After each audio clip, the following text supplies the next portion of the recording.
Okay, so I've just spoken with you all off recording and briefed you on what happened last session. So in that case, we will get straight into it. Vellum, you are making your way to... where is it? Oh dear, I had it a moment ago and I just lost it. Oh, Hey, here we go. So, you, Vellum, you stand outside the Gilded Bones Inn. The mist kind of swirling lazily around your feet. The soft glow of blue and gold lanterns kind of flickers in the dim light. You can look up at the very imposing facade of the inn. The veined dark stone, skeletal columns kind of looming above you. You can see its sign depicting a skull circled by a radiant gold sun-like emblem hanging slightly in the air. You kind of glance around, waiting for your companion here the evening. The air is the cool air is kind of clammy and cold against your skin here. it's a full spooky town Mm. down here. Isn't this the inn we are staying at? Oh, my memory's bad. This is the inn you're staying at. Yes, the Gilded Oh, yeah, Bones 'cause Inn. I remembered when when he arrived last time, he's like, "Hey, go to the jar," and she goes, "New." Mhm. So alright, good. It is the same place. The for the moment, the world feels unnaturally silent. There's a chill that runs up your spine.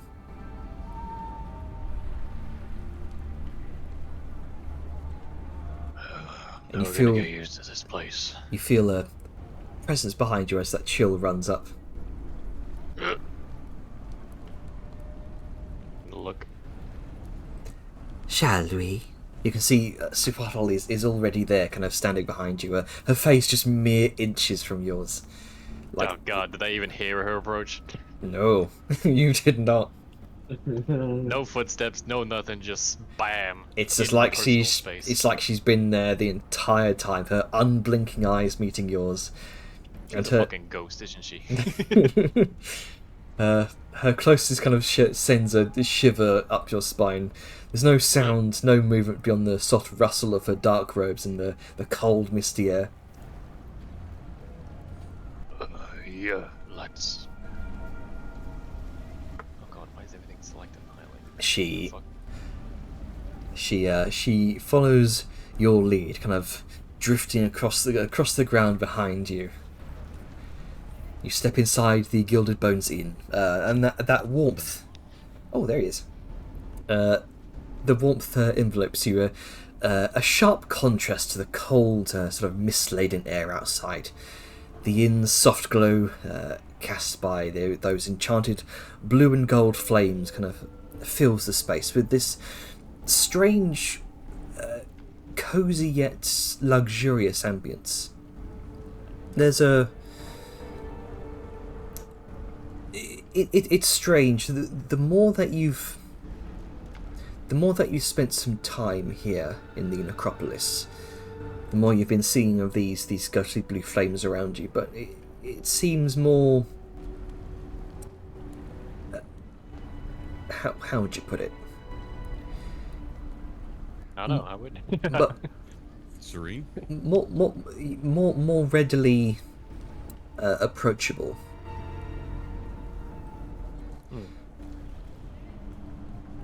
Like you're getting used to it over time. Just give me a brief wisdom save. Oh no. It's starting. Yeah, You easy. fool, you have to do therapy. So, DC Alright, yeah, that. DC goes down. Okay, good. I assumed this was for a different reason. And this is you almost working through your previous trauma, but with Yeah. the exposure, with the constant exposure to it, it's getting easier to deal with, to some degree. But you can see tapestries depicting the legends of Banzalan heroes kind of lining the stone walls. Behind the bar stands Taztik, from what you heard Tilali call him, the skeletal innkeeper draped in flowing robes of violet and orange. His tall, bony frame kind of moves with a strange grace for someone who has, in all likelihood, probably served here for centuries. Well, I mean, he's light, so he's only bones. Ah, welcome back, friend of Tilali. Kind of looks to you. Oh, Madame Suhatl. Kind of greets with this raspy yet gentle voice. It looks like you've made a friend. I would like to insight him real quick. On what? Upon his... Sorry, what was that? On what? What are you trying to incite him for? His reaction to her, did it seem one of concern, or was it just surprise? Yeah, make an insight check. Sounded very taken aback, but you never know. Oh, good. Off to a great start. Wonderful. Weirdly You're enough. horrible at reading bone faces. Yeah, exactly. I mean, anytime this bitch is around, I can't roll for shit on insights. Weirdly enough, it is very hard to read someone's face when they don't have a face. It's the same thing that happened with Banzala. Yeah, exactly. Suhatl's head kind of tilts slightly, her gaze drifting towards you before she answers in her usual stilted tone. Yes, I find him quite fascinating. Tazdik kind of chuckles softly. His voice is this low, ancient hum. You've always been hard to read, but I know that look. I'll bring some drinks. Anything in particular for the young gentleman? I'm not really sure what, barkeep's choice, whatever you can recommend, and I'd like to open up a tab just to make it easier.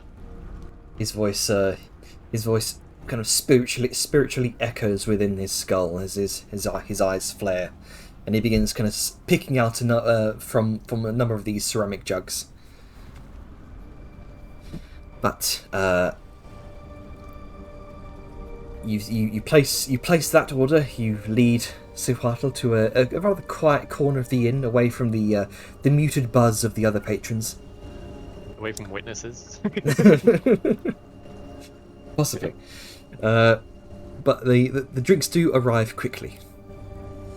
It's a very simple jugs of mezcal.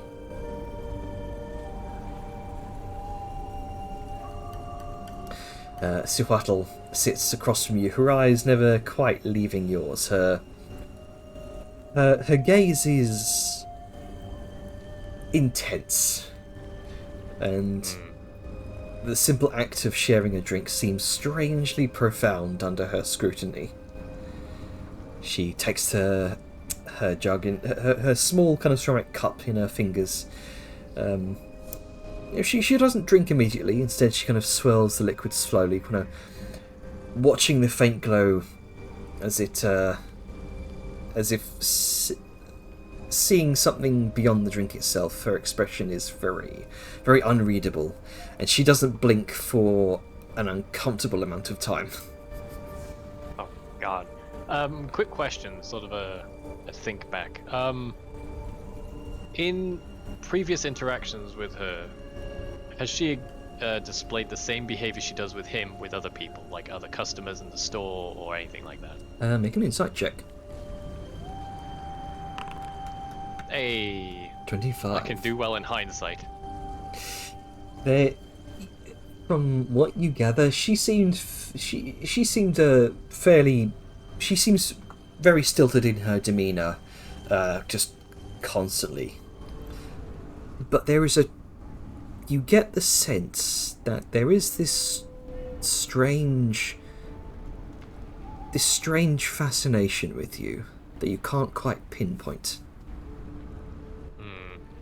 So yes, thinking back, the sudden appearance, the invasion of personal space, all that stuff that she did with Vellum in the store, has she done that with other people?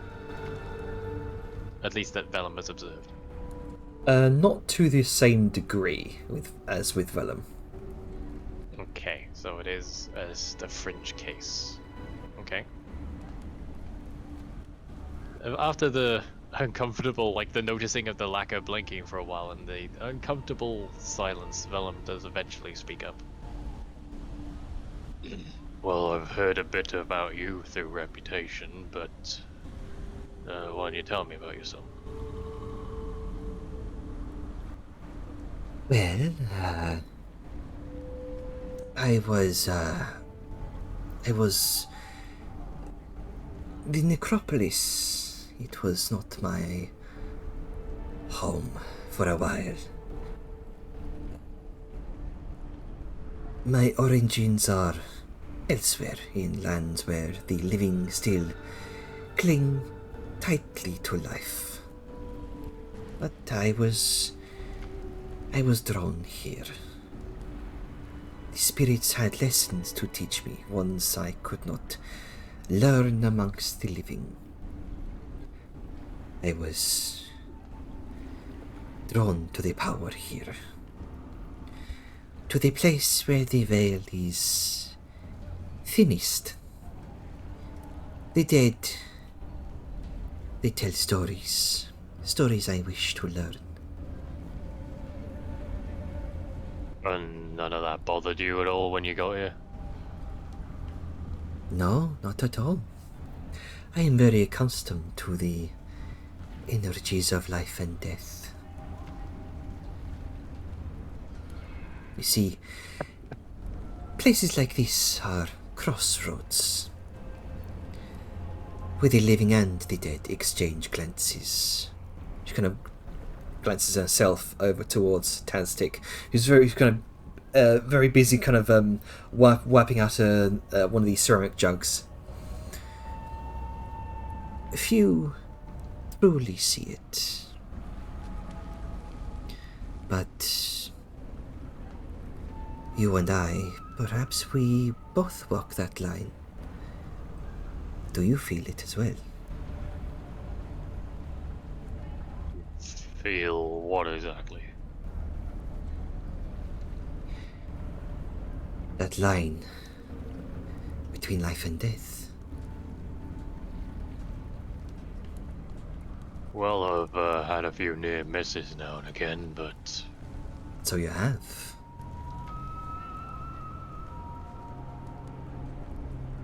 In my own way, I guess. Oh, Uh, no. She thinks for a moment. Have you ever heard the voice of your ancestors in the heat of the forge? I have heard their spirits linger. Sometimes they speak. Not with me. I mean, I have a friend who's pretty much that way, but... With me, when it comes to the forge, He still sort of pauses. There's the mental thought of like, wait, did I ever tell her that? And then he just double thinks and it's like, oh wait, yeah, I've been smithing outside in the market quarter the entire day. Of course she's probably heard about it. But then he just sort of, that pause ends and he continues. With the forge, it's just me and the light and the work. Kind of state of focus. But is there more fire in the sun that powers your forge, or in the spirit that drove you away from home? Oh, I don't like this. Like he tenses a little bit. That line fucked him up.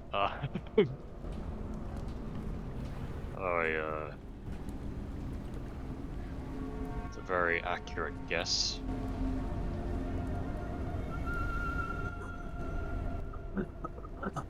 She waits patiently for your answer. When I work with the light of the sun, the heat it gives. What drives me is the craft, and where I came from is not as important as it used to be.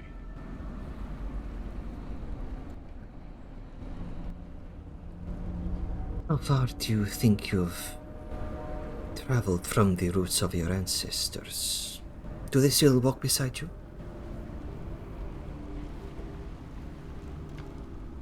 It's not something I've given much thought to. It's, I mean, I don't know much about who they were or anything. And I feel maybe the presence of my faith, but beyond that, nothing so, spiritual. He'll sort of snap out of sort of like a thoughtful moment. What about you? What about your origins, where you mentioned you came from somewhere else? Where would that be? Oh, the surrounding swamplands. I was a child of one of the surrounding hermit tribes, and I was raised here, left on a doorstep, shall you say.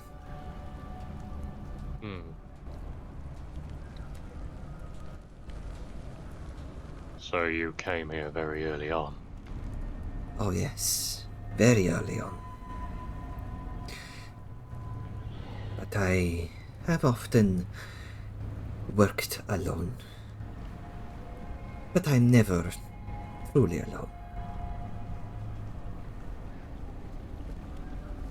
I would, God. I want to try and watch her, because she's not been making very many motions. But she keeps knowing shit she shouldn't. So I want to, like, as the conversation is going on, Velen wants to look for, like, any sort of odd gestures or any motions that seem a bit surreptitious. Like, he's looking for spellcasting kajiggery. Yeah, make a perception check. Because it's the second time she's had some kind of information. It's a hell of a guess. Oh, good! Yeah, you don't see many sort of grand gestures of spellcasting, like kind of weaving a sigil in front of her. I suppose what you do see, or what you'd normally see anyway, her intense gaze never really wavers from yours. You watch her kind of reach into the folds of her robe with this slow, deliberate movement, kind of withdrawing a small, intricately carved vial. The vial kind of glimmers faintly, its contents kind of swirling in shades of deep green and violet, kind of catching the light in a strange way. And almost without a word, kind of not breaking eye contact, just still kind of listening to the conversation, she uncorks the vial with a practiced flick of her thumb. You can see the faintest wisp of smoke kind of rises from the opening, carrying a scent that's oddly metallic and sweet. And she tilts the vial, kind of pours a few drops in her drink. What colouring was it? Sort of dark greenish, a deep green and violet. And she kind of stirs her drink slowly, kind of watching the colours blend.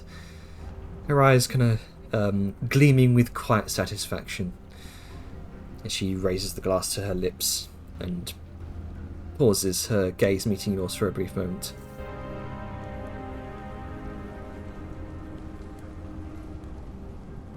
Alright, I'll bite. What was that?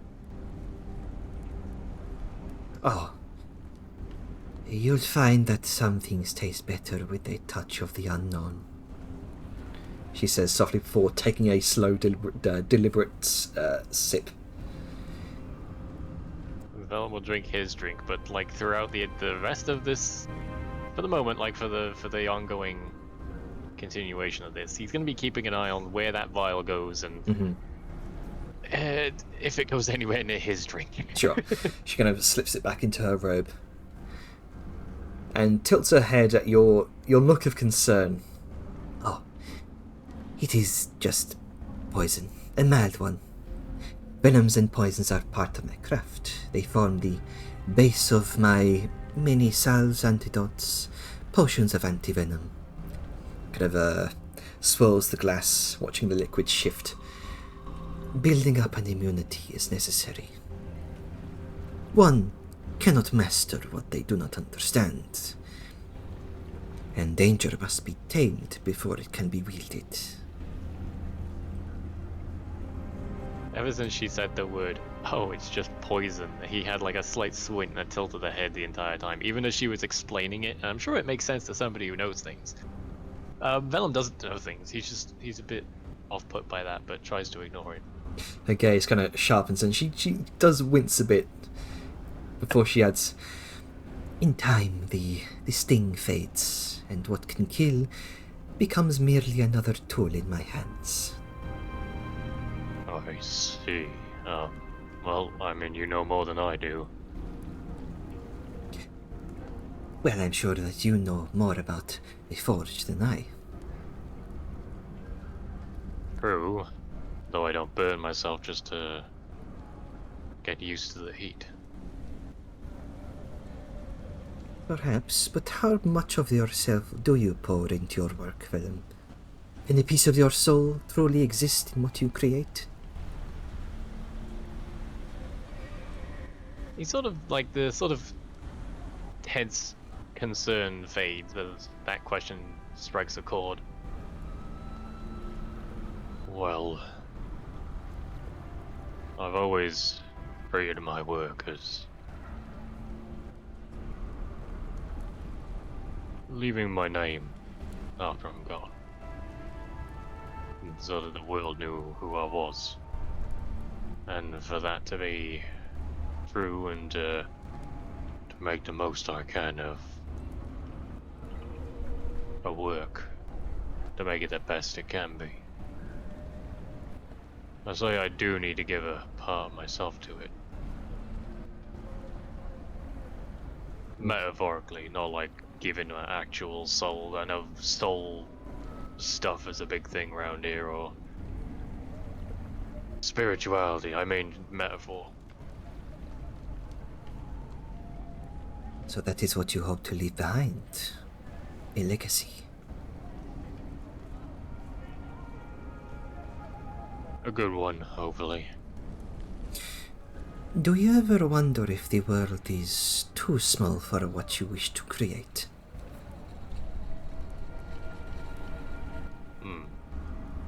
Not really. I mean, what I make is small in the large scale of things. Bit of armor here, a shield there, maybe some nice jewelry, but I don't think anything I'd ever make would do much on a bigger scope. What if no one held you back, Venom? If the world itself could not stand in your way? Get a little bit of a look. That comment's so off kilter, but he humors her. Well, I've never really let the world hold me back before. Things try to get in the way of what I want to achieve, what I want to do, what I want to make. I find a way to make it happen anyway, and sometimes that means doing it in spite of what the world has in store for me. So is that what drives you, Venom? Spite? What lies beyond the Forge for you?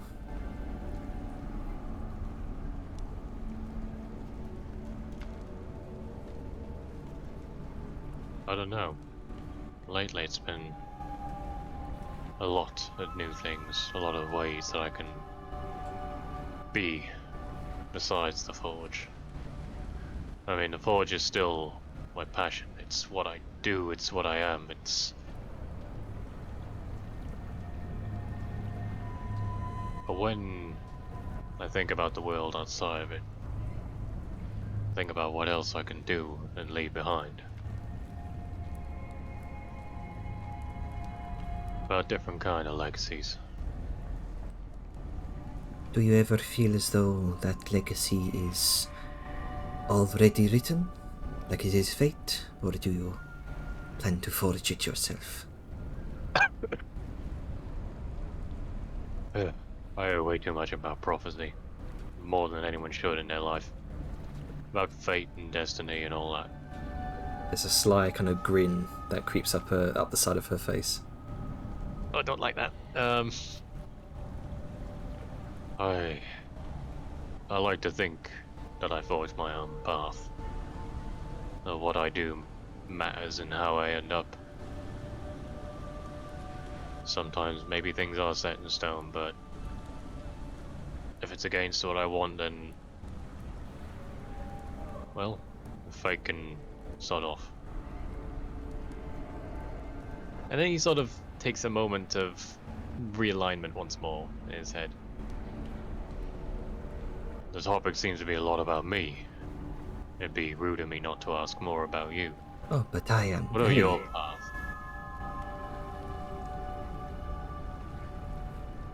She kind of thinks to herself. Well, the future is less a path and more a tide. I am drawn to it, yes, but I do not resist or control it. I simply drift.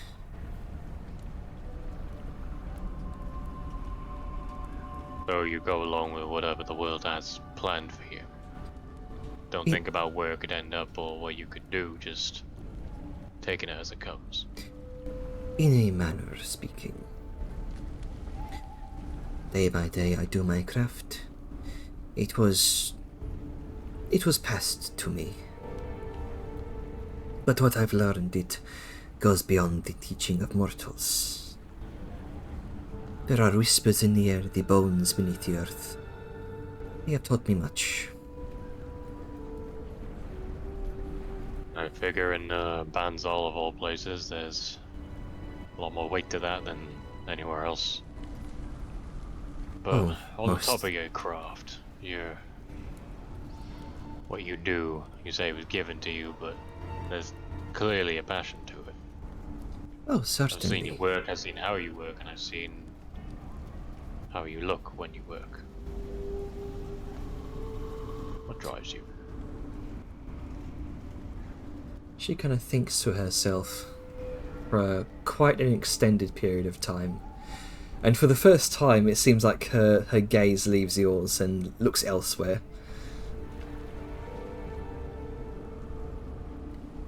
I suppose it is to uncover the deepest secrets of our ancestors.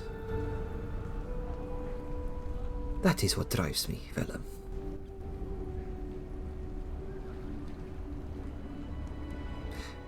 But I am quite interested about you.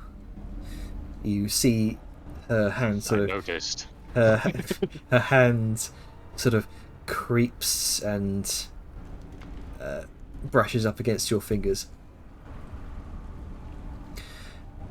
You have a fire in your blood. I admire that. You have a certain degree of ambition.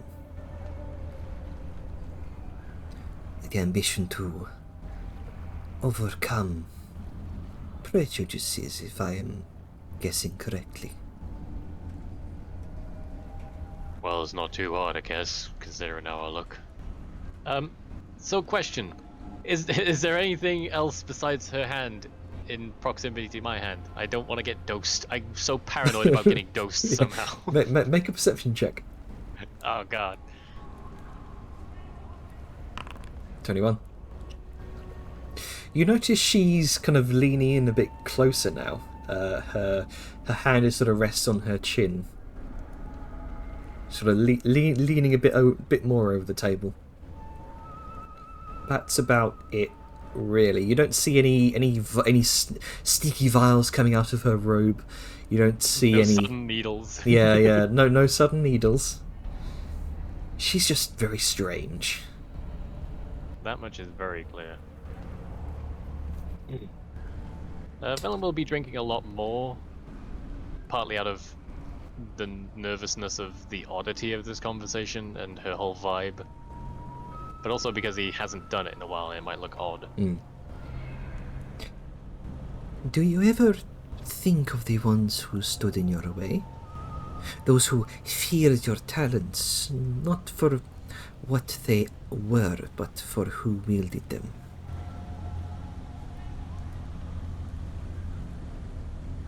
Oh, you get very personal over drinks, don't you?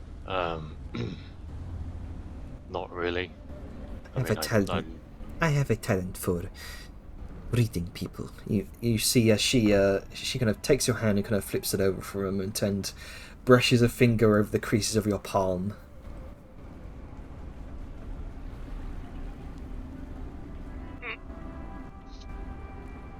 No, sorry. I was just thinking of the words. Well, with people who get in my way, I either go around them, through them, but no matter what happens, I don't dwell on them. They were who they were, they made the choices they were, and they're in the past. She leans in a bit closer. Through them? And what does that look like, Mr. Vellum of Ambition? Well, I'm not so naive to know that there are people in the world that prefer the violent way of things. And words don't matter to them. And so I defend myself and go through them. I see. So I would imagine that what weighs heavier on you is what you built with your hands, less the weight of those who've told you that you couldn't.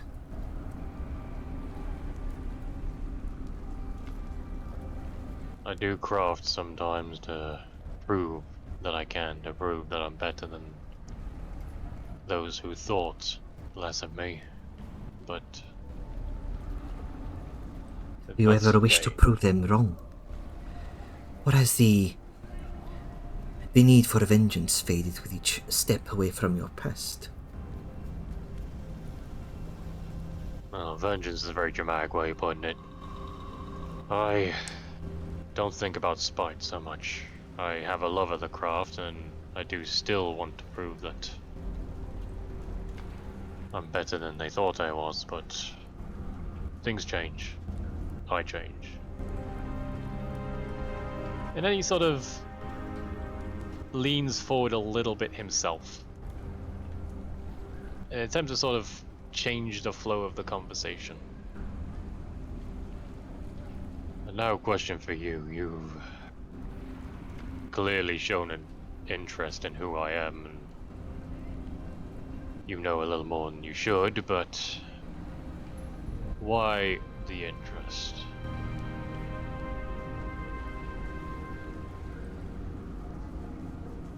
He kind of... Or is it just physical? She kind of ponders for a moment. Your unique heritage intrigues me. Blood carries memory and heritage.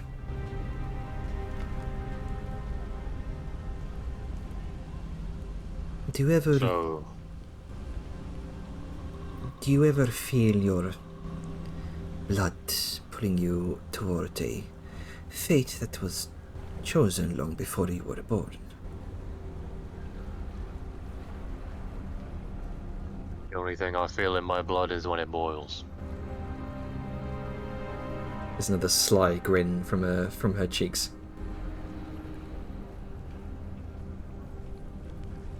So your interest, at least from what I can tell and what it was, is of flesh and blood.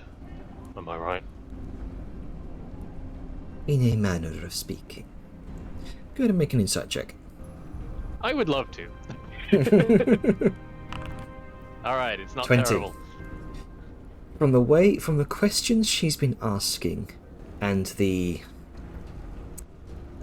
way she has asked them, seems to indicate that there is less an an attraction from a romantic perspective, and more an attraction from an anthropological perspective. I am a study subject. I knew my fucking freak genes would get me the wrong kind of attention eventually. Sorry, I had something I was gonna say, but then it went out with the giggles. Damn it, I had a second ago.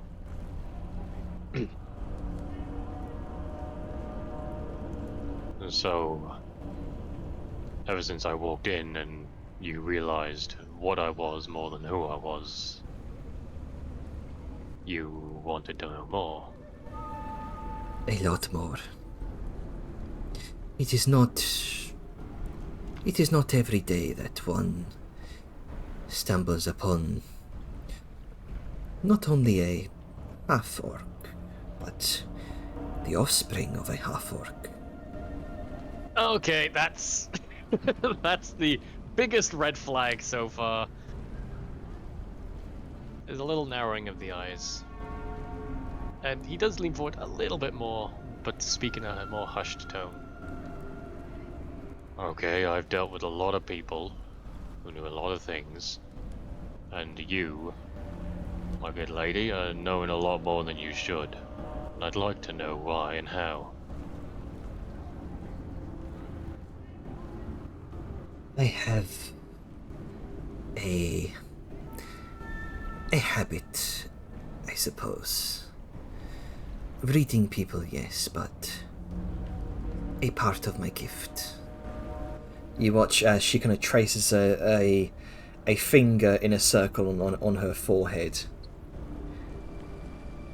And an eye opens up. I had a feeling.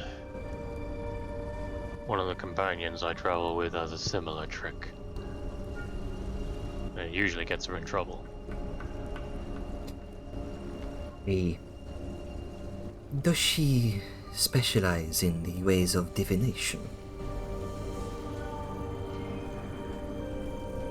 She's a mage of no small skill. But I know she has a way to read people like you seem to be. Ah, then she must be very skilled.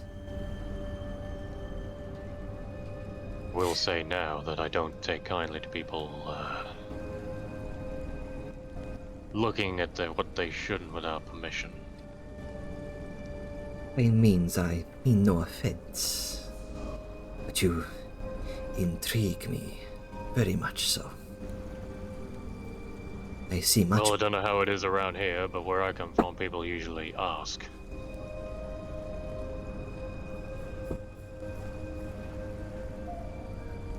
Well, I suppose I can ask this.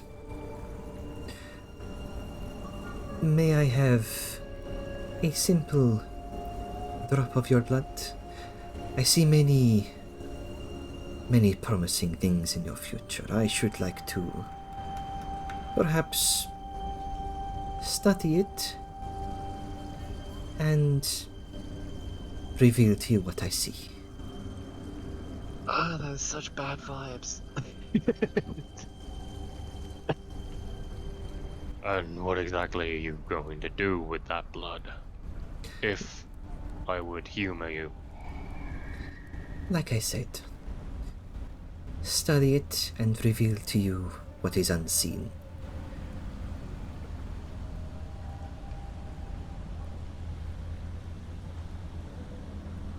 Or like fortune telling. Yeah, tell my future. In a manner of speaking. Well, I've already had that done before. So I have to ask why, after the odd conversations we've been having, why would I agree to give something so personal to someone who has probed into my thoughts and learned things that I may not have wanted to share? And on top of all of that, seems to look at me more like a subject of study instead of a a person of evening enjoyment. You do not have to give me a vial of your blood. So it is merely if you... Oh, we're to a vial now, are we? She said a drop before. She did. I see you've cottoned on to the merchant in me. Very well. Fuck. Sorry.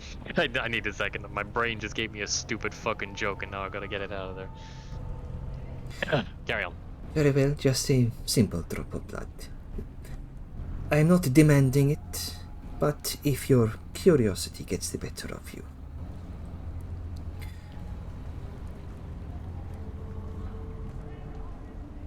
I am merely offering you a service.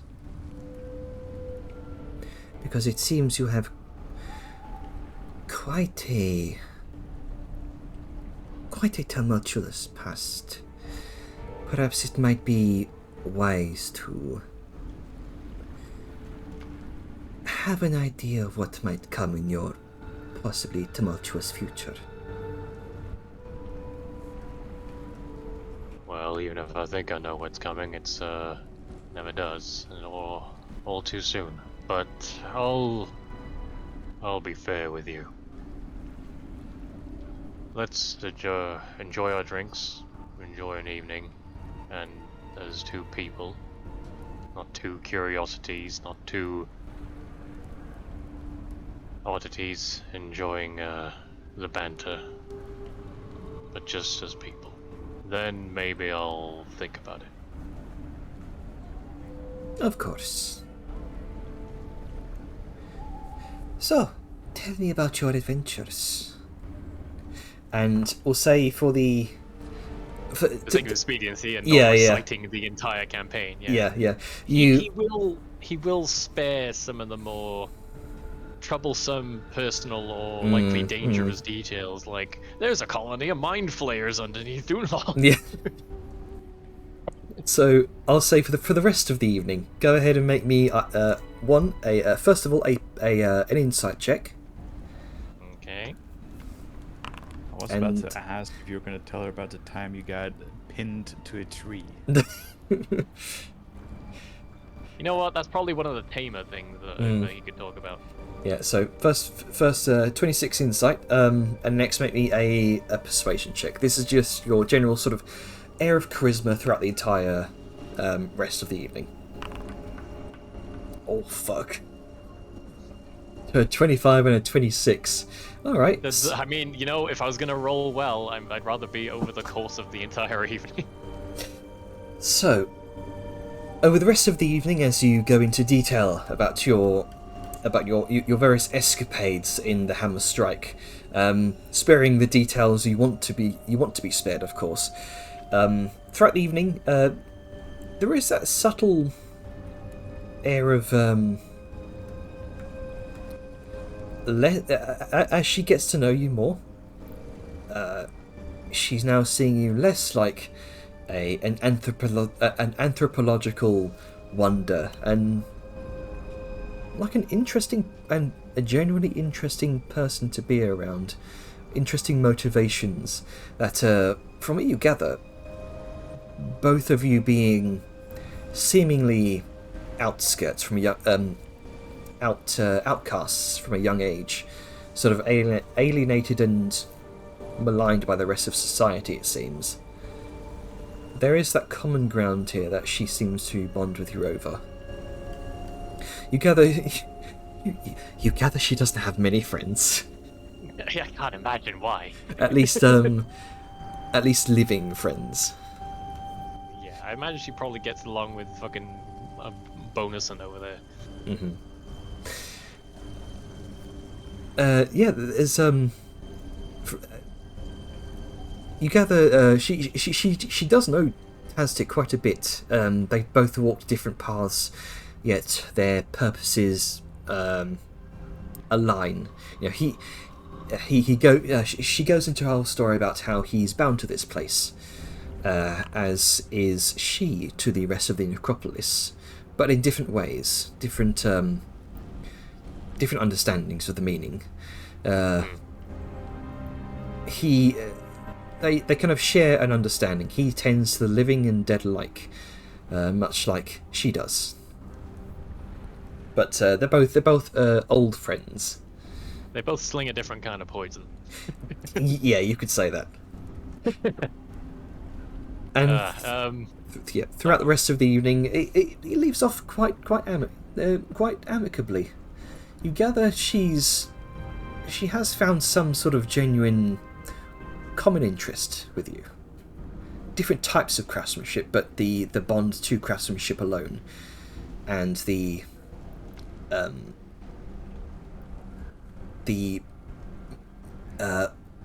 how would I put it? The maligning of the both of you as strange outsiders to the rest of society.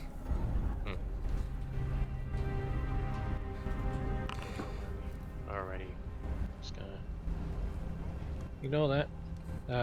Just gonna type something here. Oh, My brain is stalling. I'm gonna send a DM. Hang on. Sure. Oh. I suppose as. Oh, shall we conclude the evening? Yeah. He's messaging me. I'm typing. I did say I was gonna send a DM. I'm trying to get my thoughts together because Gotcha. it's when you can't read a bitch, it's really hard to know what you're gonna fucking do and say, or try and figure out. I suppose while you're doing that, are you good to sort of briefly pan over to someone else? Yeah, go for it. Sure. Alright, so who else wants to step in here?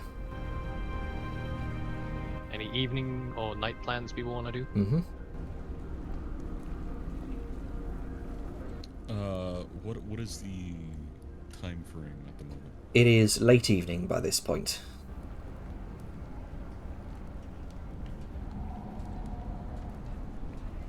Where's our resident snake? He's still at the hotel, watching over Valima at the moment. How would you feel about your local autistic dwarf approaching you about fucking jewel crafting? Hell yeah. That'll probably be that'll help for the evening, since the teaching kind of flopped. Because last I remember she was in the room. So basically, he would go to your room and knock. Yep. When spirits are low, boom! Here comes Angus. Hello. It's Like me. a sad, scared child showing up to the parents' bedroom with their teddy bear. So does a overexcited Angus show up to your room with a copy of Diamond Beard's Manual of Jewel Crafting. He's just holding it up above his head, which is like eye level for you. And he just goes, "Hello." Hi. Oh. Do you want Alright. to learn with me? Yes, that would probably brighten up my evening a bit. Do you want to make some Anything else? gemstones? Do you want to build a golem? It doesn't have to be a golem. Looks at a hammer.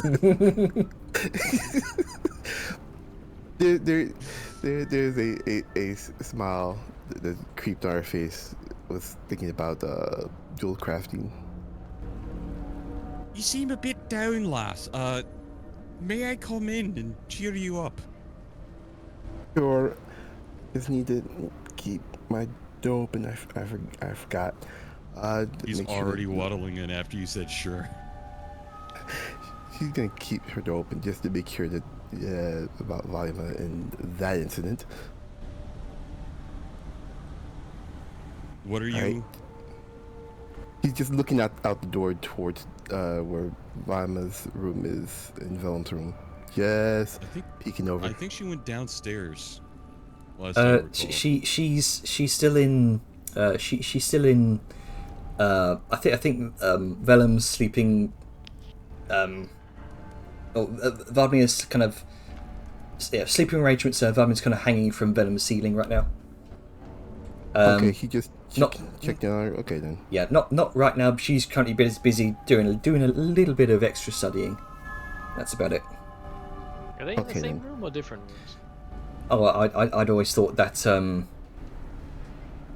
that Vladimir would always going to be hanging from your room. Oh no, I mean with Dejar or in different Oh, rooms. okay. Like is Dejar in her room? Is Dejar in Vellum's room? What's he? Yeah, Shara's in her own room, while Dwayne is in your sleeping arrangements room. Ah, The other leaving room. the child by themselves. I see. Wonderful. We'll have words. Oh man. We'll have words. No, it's fine. Continue. We will have words. Anyway, We'll have words. Yeah, you want me to be a babysitter? Pay me. There's your word. She got a fresh new Salary. apprentice out of it. I don't know what you're talking about. Are you sure about that? Because I'm looking at it. Her apprentice sucks ass, dude. Wow. It's the Throw her first under the bus. lesson. Literally zero natural talent. Not cut to be a wizard. Oh god, the hiccups. Anyway, sorry to interrupt. Continue. Anyway, as soon as she comes back from checking on Vaima. Right. Where did we leave off with Diamond Beard again? I remember- I believe we were at chapter 13. The fascinating rules of facets. That interests me a lot. To begin, a facet is, and you're gonna begin reading the dwarven tome aloud All right. in trade tongue. Okay then. So, we shall. Sable's giving me a DM. We can kind of pop back towards what these two are doing. Okay. All right. Well, that was a lovely. That was a fascinating talk about your. What is it? Bloodhorn? Yeah. Nasty bastard. Even with half its problems and powers gone, it was still a nightmare.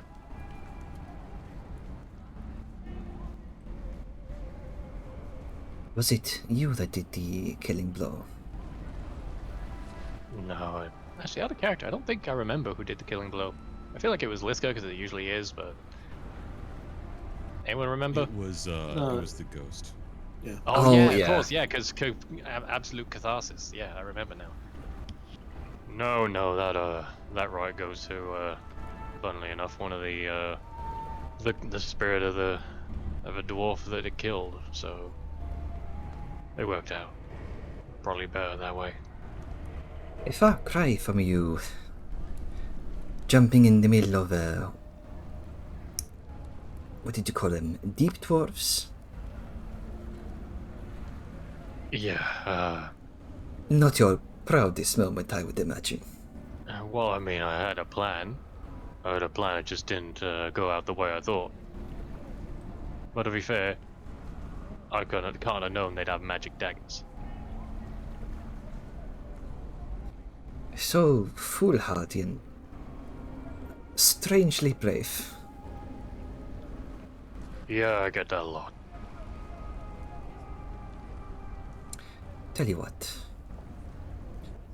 Her kind of long fingernail kind of starts kind of trailing starts trailing a path over your palm. Why don't we get out of here? Find a place. I know a few. Well, I happen to have a place here. Save us a walk. But this place is so drab. I'm sure there's ways we could keep it entertaining. If you insist. Edon? I'm gonna earring to Dejar. Dejar, do you still have Vladimir? Where are you? Still at the hotel with Vladimir. He's sleeping in your room.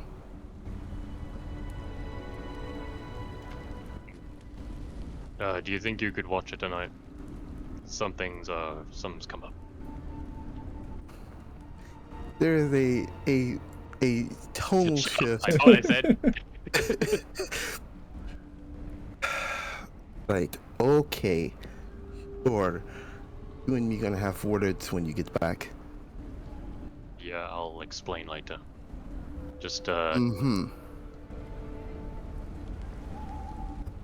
I don't know if you need to go to my room or if you need to get her out of mine, but keep an eye on her.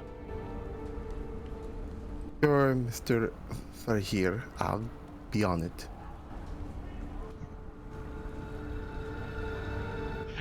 Shut up, even. Uh, needs it. All right. So you kind of, Dejar, you kind of take Vladimir out of the room, bring her into the room where you and Angus are having your small reading session. Vladimir seems very intrigued, especially by the various pictures of shiny gemstones. But regardless, you and Sifuatl approach your room, and she kind of subtly reaches into the folds of her robe and takes out another vial, different this time, and it kind of swirls with this luminescent purple energy. Why don't we make this interesting? And she shoves you inside, closes the door, we fade to black. Oh no. That's concerning, but yes, fade to black. Oh dear. Right, okay. Do you want to go When back you to the stick your gem dick in nerds? Because we crazy. did kind of just fucking immediately yoink out of their roleplay. Yeah, shall we head back over? Sorry guys, I did not think it would go straight back to us that quickly. I hoped you cast a silence spell or something.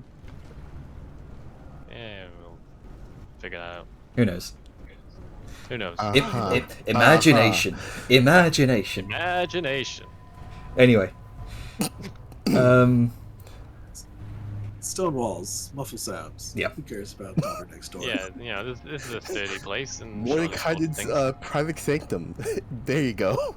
Enjoy.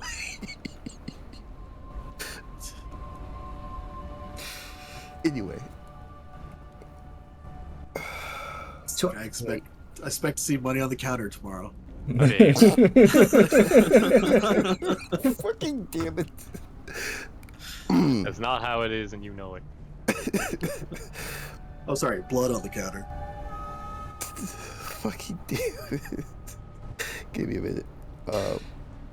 Vladimir kind of observes over your shoulder to Jar at some of these gemstones. I imagine as part of this also you have a sort of small array of gemstones arranged out in a neat little pile for examination comparison as pretty much. part of the teaching process. Yep. I would have at least some, not the high value ones, but at least some of them. Vladimir kind of takes a couple, eyes them with fascination. What is this one called? Right. Look at that one correctly. That would be on which pouch? Ah, that is a Star Rose quartz. Oh, such a And the other one over there is a garnet. Yeah, that's a garnet. You know, they sort of look similar. One's a bright pink, one's a very dark pink. So pretty. Pretty, yes. Similar, debatable? He looks to, Angus. I mean, besides coloration, they'd be quite similar. Angus. A garnet versus a quartz.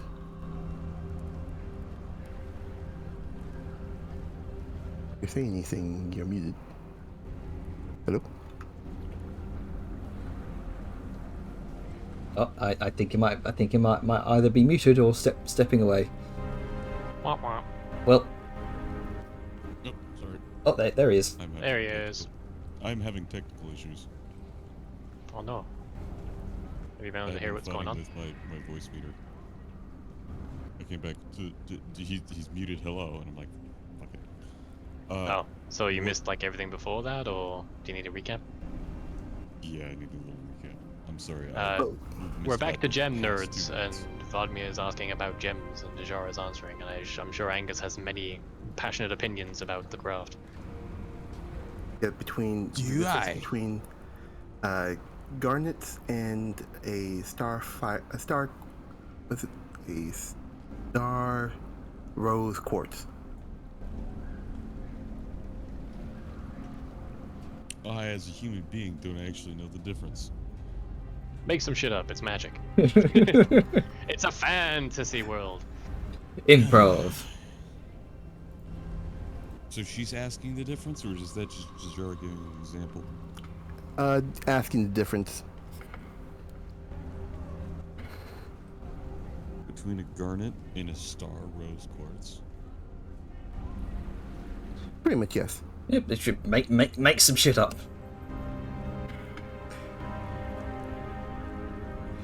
I mean, if you're not, if, Well, it's a really simple answer, you see. One's a garnet, which is a type of common mineral found deep within certain mountains, found mostly in warm regions. A star rose quartz is a little bit different. It comes from the name, you see. It's actually an extraterrestrial type of rock, a meteor, you see, from way back. Literally in the name, star. It comes from the stars, impacts the soil, and all around in the cavernous crust that it leaves, the crater, it leaves these types of gems. Very valuable. The lads used to collect it up on oh, this mountain one's tops. from the sky. That's what I've been told. She kind of holds it to some of the little sort of glints of starlight in her fur. Oh, just starry-eyed, amazed. He's just gonna lean over and smile. Yeah, it's great, isn't it? He's gonna lean over and very quietly whisper to Jar, I haven't gotten to that chapter of the book yet. Whispers in turn. That makes sense. Let's just call it childhood imagination, if Ellum asks. Gotcha. Yeah, here, take a look at it. Flips pages. Here's a picture. Kids like pictures. Don't read the text. Here's a picture. Oh, Angus is so out of his element, I love it. It's Kids like this, right? Fuck. Wait, no, I didn't say fuck. just Uncle Angus spreading misinformation I to didn't the say it, kids. says it twice. That is very Angus. Oh. You know what? I'll be on. Here you go. He reaches in bag, pulls out a bronze hammer that he got from the dragon's lair. Yeah, here's a hammer. Go play with that and have some fun, lass. Maybe you Oh, can God. smash some rocks outside and find a gem inside. That makes you a prospector. There Oh. you go. All right, and with that she scurries out of the window. Don't I'm get too gonna sorry. say there's gonna be like in a few minutes, Lissa's gonna come back in holding Vadmia. Like this one just came out the window. Like what is happening? You can see a very sort of frowny look on her face. I wanted to be a prospector. Jar just gives Aegis a side look like, well, We sent her on a quest. Oh, what kind of a quest? Go break rocks with a hammer so we could focus on reading the book. She's a prospector. She's trying to find gems. Liska just kind of looks, realizes, and then just like, hey, Vadmia, I swear I saw some rocks over here. Let's go. And she pulls out her own pick Wait, Liska. and then turns around. Christ. Yes. Hands her a beer. You'll need this. Oh, wait, sorry. Hands you a much smaller little teacup so you can share. He's gonna look at Angus and then hold her other hand as like pony cake. Y'all best pray Vellum never finds out about it. You don't like... How can they jerk? Go outside and play with rocks by You yourself. can only get about 20 gallons of beer out of that one. That should be enough. And then she Alright. sets it in her bag of holding, turns around, hold Vadmia's hand. Not really. She just has her on her shoulder. It's like, okay, let's Badmia's go. holding her tail. Yeah, it's like, all right, let's go. Like I said, I could have sworn I saw some very nice rocks. All right. And you lead her outside, and Remind me to pay her. I'm glad somebody's responsible around me. I will remind you, but wow. What? woof. She's having an adventure. She's building character. We're Out not... the window, though? Well, she could fly. No.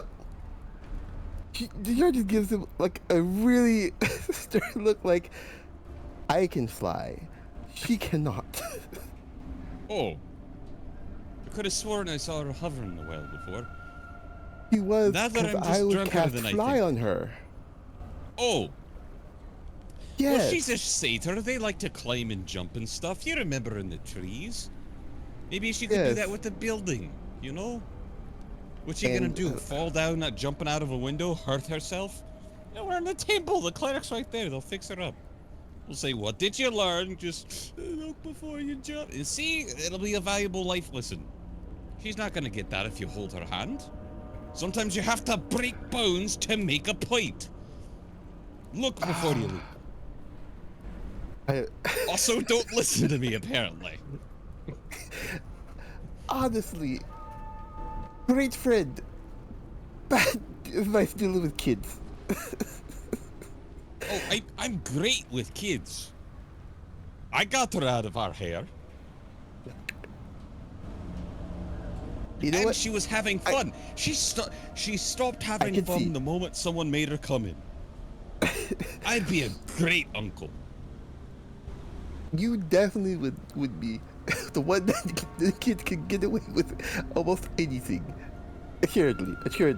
I kid. But I gave her a slingshot and a hammer. Who else has given her? Well, Vellum gave her that little stick thing, you know. A slingshot and a hammer. Who else has given her fun toys? I wouldn't say toys. I was going to give her something as soon as I can get some. She rubs her fingers together. More money, but that'll be later. Probably in the morning. But back to the book.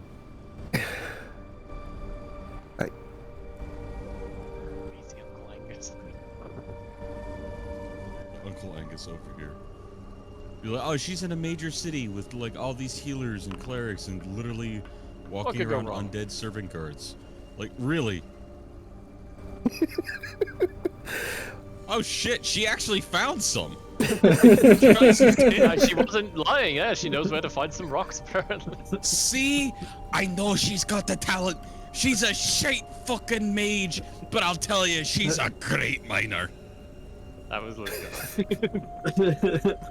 Well, Vadmia The doesn't kid's have got fucking. Yeah, she doesn't have to know, yeah. Gathering. Yep. So it works. If it works, it works. Liska casually finding a tin vein in this fucking underground city. Yeah. But, Digging into the fucking the byways of the road is just Yeah, like, excuse me, try- what are you trying doing? to- Don't mind me. yeah, just trying to keep it out of sight as much as possible. Because Tink, tink, tink. yeah, I don't think many people would appreciate you trying to mine into the very That's what structure of Liska's this just like city itself. Brandon Gonzala, and then like wink and finger gun, and then just keeps going back to what she's doing. Absolute. Hey is guys, minister- it's Skyrim, and we're the Jarl. It's great. We are minister society. From what you gather, to just to keep this brief, from what you gather, 10, yeah. oh, fuck's sake, You did gather things. God damn it. Oh my god. No, Love you, Janner. yeah, there's you're probably not gonna get off the Felon shop. God. Again and again. You're probably gonna get away with this once. I'll be honest. I feel like once is all we need. You get a verbal warning from the police. Yeah. You kind of flashing your packed talisman at the Banzalan guards is probably enough to see them off for this one time. Verbal warning. They don't appreciate you digging into the very structure of the city itself. Now, y'all stop mining, you hear? Mm-hmm. Yeah. Sure, of course. Stop mining, you're there. Mind your own business.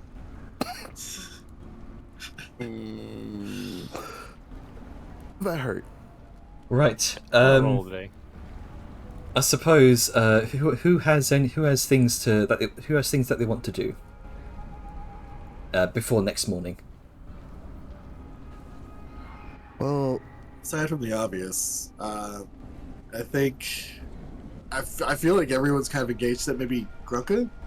What's Grunka doing? Yeah. Yeah, what's what's Grunk up to? what's a Grunka doing? What is Grunka doing? What is he doing? That is a very good question. What the fuck is he doing?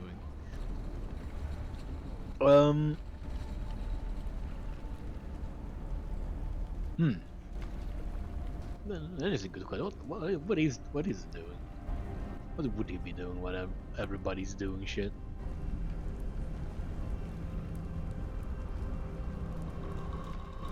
Being a bit bored, he's probably gonna go to some of the cave walls that surround the city, and he's just gonna have a look, see if he can find anything fun, any nook and crannies, any caves, any I don't know, interesting formations, any ore, any gems. Sure. I don't know. He's just kind of having a look around the edges of the city, around the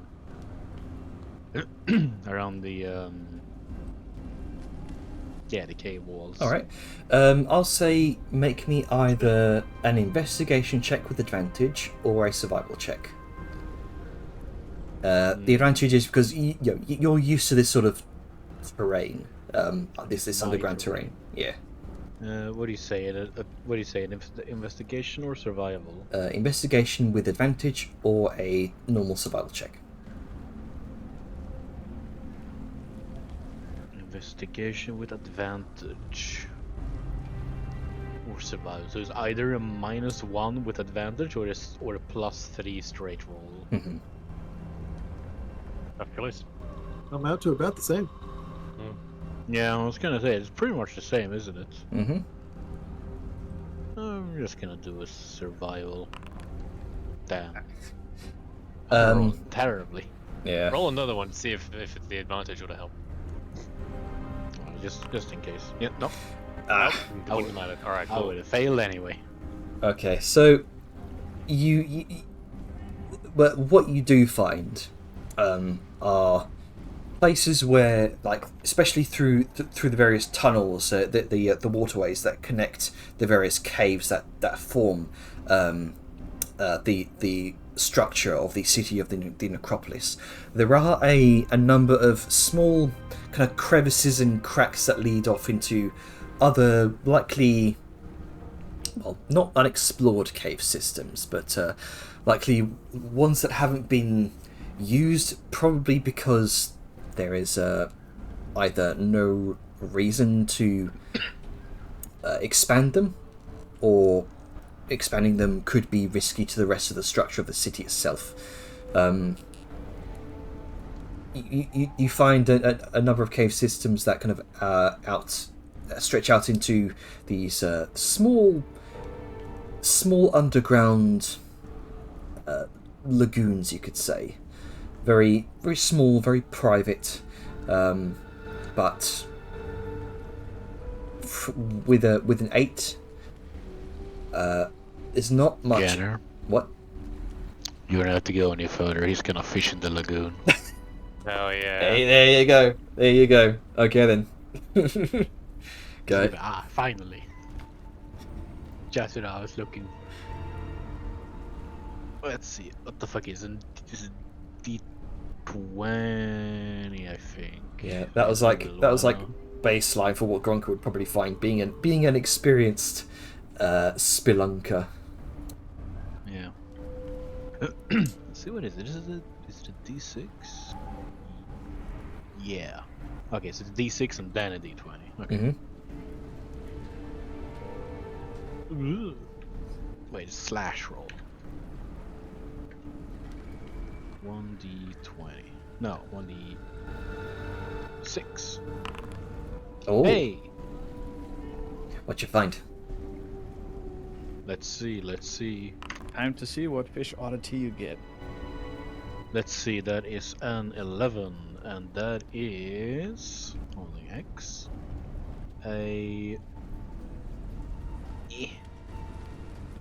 Let's see, a yellow fish with black stripes. Once removed from the hook, this awful tasting fish can be thrown up to 120 feet, targeting a creature that the thrower can see. The target must succeed on a DC 15 strength saving throw or be knocked prone. The fish then disappears. Ah, sweet. Okay, just for the hilarity of it, would it be possible for him to just throw it into the air and hit somebody? Like one of those comedic moments where you... Oh yeah. Like you fucking he takes the fish and then takes a bite of it, be like, ah, it tastes bad, and throw it over the shoulder and just hit someone randomly. You also hear a kind of like the chittering of mandibles. Shit, Webby. Go ahead and make a perception check. I think Grunker would know Webby's little noises by now. Probably. Perception with 19. You hear. It doesn't sound like Webby at all.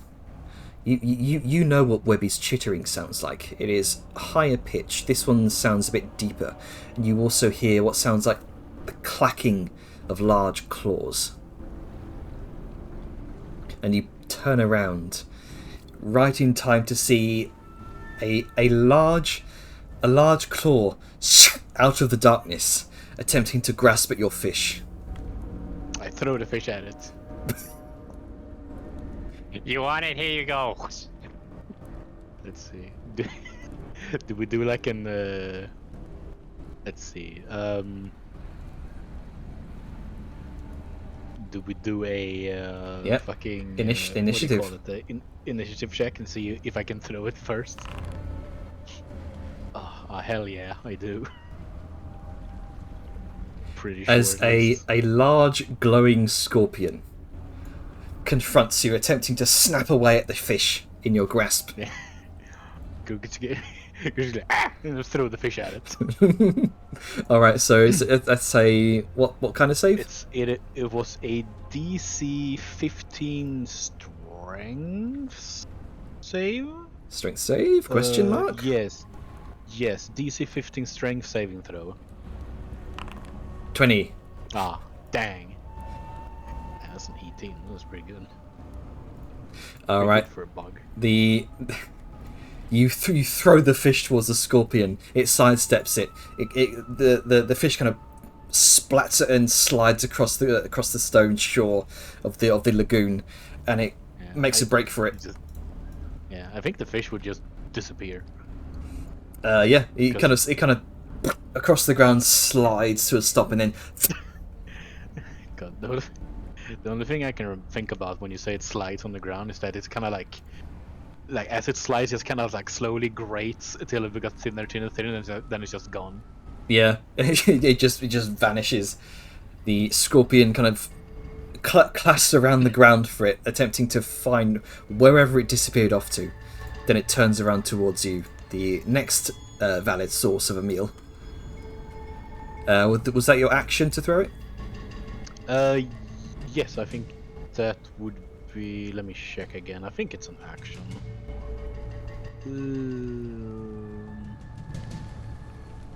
The target is can be thrown up to target a creature. I assume that would be an action to throw the fish. Yeah. Yeah. It doesn't say it's an action, but I'm pretty sure that yeah. would count as an action. We'll say object interaction for that. Yeah. Alright. Alright, well, Yeah. I assume that I then have done my action, Mhm. which would be a throwing action. Yep. And then I will. I'm gonna walk towards the scorpion. Mm-hmm. I'm gonna crack my knuckles and I'm gonna rage. And be like, oh, finally! So action. Finally! Something to do. And I guess. Wait, hang on. Where's my. Where is it? There it is. Where's my rage? There's my rage. Yes, usability. That's why I clicked it. Alright, then I guess that will be my turn then. All right. Scorpion's Action, turn. throwing, moving, and yeah. Scorpion's gonna attempt. Let's see. Ooh, okay. 3 attacks. 2 with its claws, 1 with its sting. That one misses. You kind of deflect away 1 claw with the axe. Oh, Hell yeah. why is it disadvantage? Does it actually have sight? Because that's what. Ah, there we go. Okay, vision enabled. Let me fix that. Oh yeah, it just had his eyes closed, so it was fine. 2. Yeah, that miss either way. And with the sting, the large kind of like these sort of greenish glowing scorpions might see while under UV light. It reaches its tail back and nope. With an 11, that would miss. Yeah, Grook just kind of bats to the side. All right, it's your turn. What do you want to do?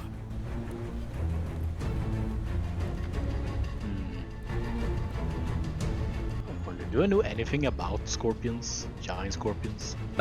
Make a nature check. Because I'm curious. DC's low because of where you hailed from. Okay, 14. Giant scorpions are fairly common in caves. They probably don't fare as deep as deeplings do. You've seen them primarily, or rather, you've heard and seen carcasses of them being dragged down from the above world by the tunnel scouts. Mm-hmm. Do I know about how sturdy they are? Like how much of a beating they can take? The giant scorpions, they're fairly hardy for common folk.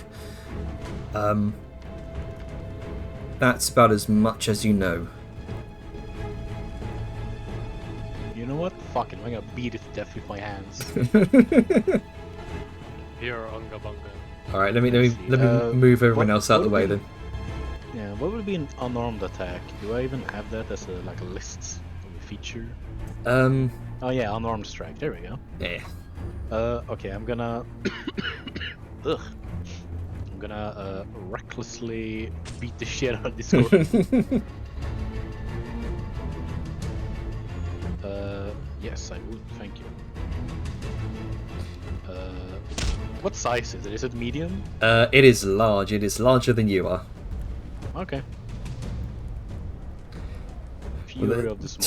12. All right. So 12 points of bludgeoning damage. You crack against the side of its hide, which kind of splinters. It shrieks out loud. They're kind of Hell yeah. echoing through the cave. Gronk is just laughing. He's in his element. Jesus Christ, this scorpion's bloody as fuck. You see one. You kind of take one of the claws and kind of crack it enough to where you feel this creak of its chitinous hide, its exoskeleton.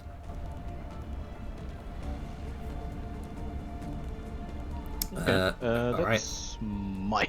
Ugh, that's my turn then. All right. Ooh. Hang on. I hit. There we go. All right. So 2 attacks, 2 claw attacks.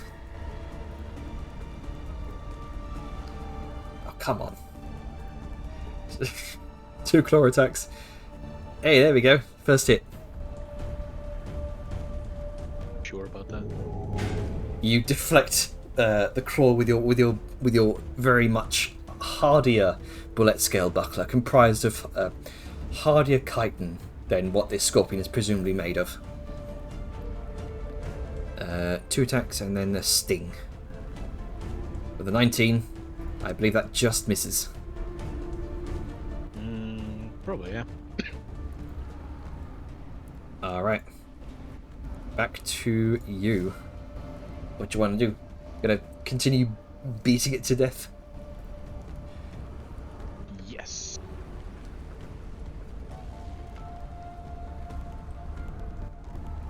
Let me see here. Feature.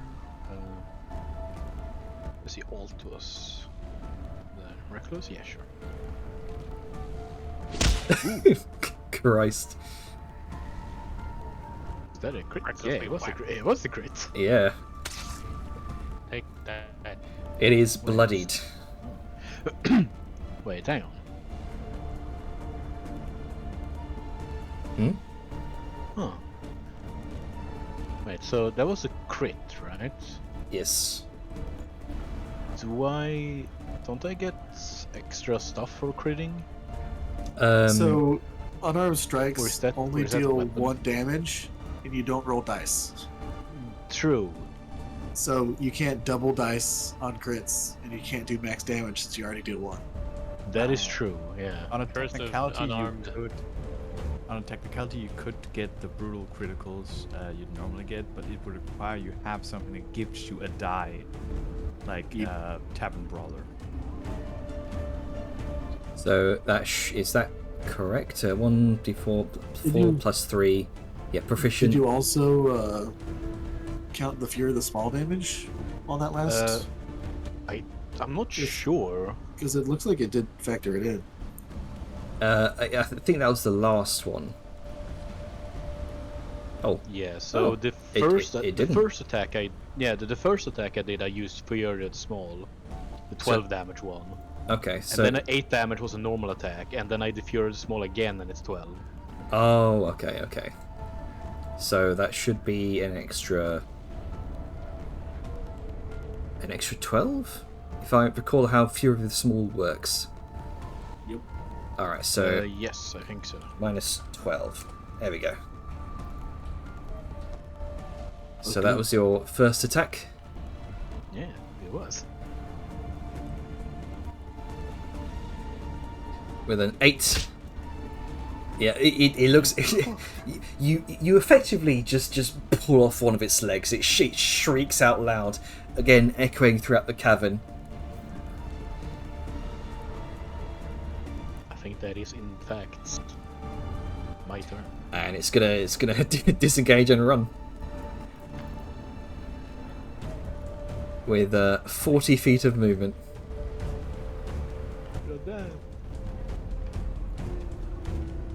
Wow, it's that's as long as I am. Opportunity attack? No, I can't because it disengaged. It's engaged, yeah. Alright, what you doing?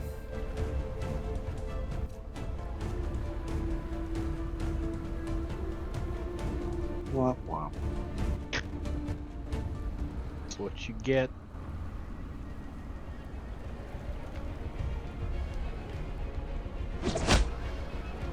Make the killing blow.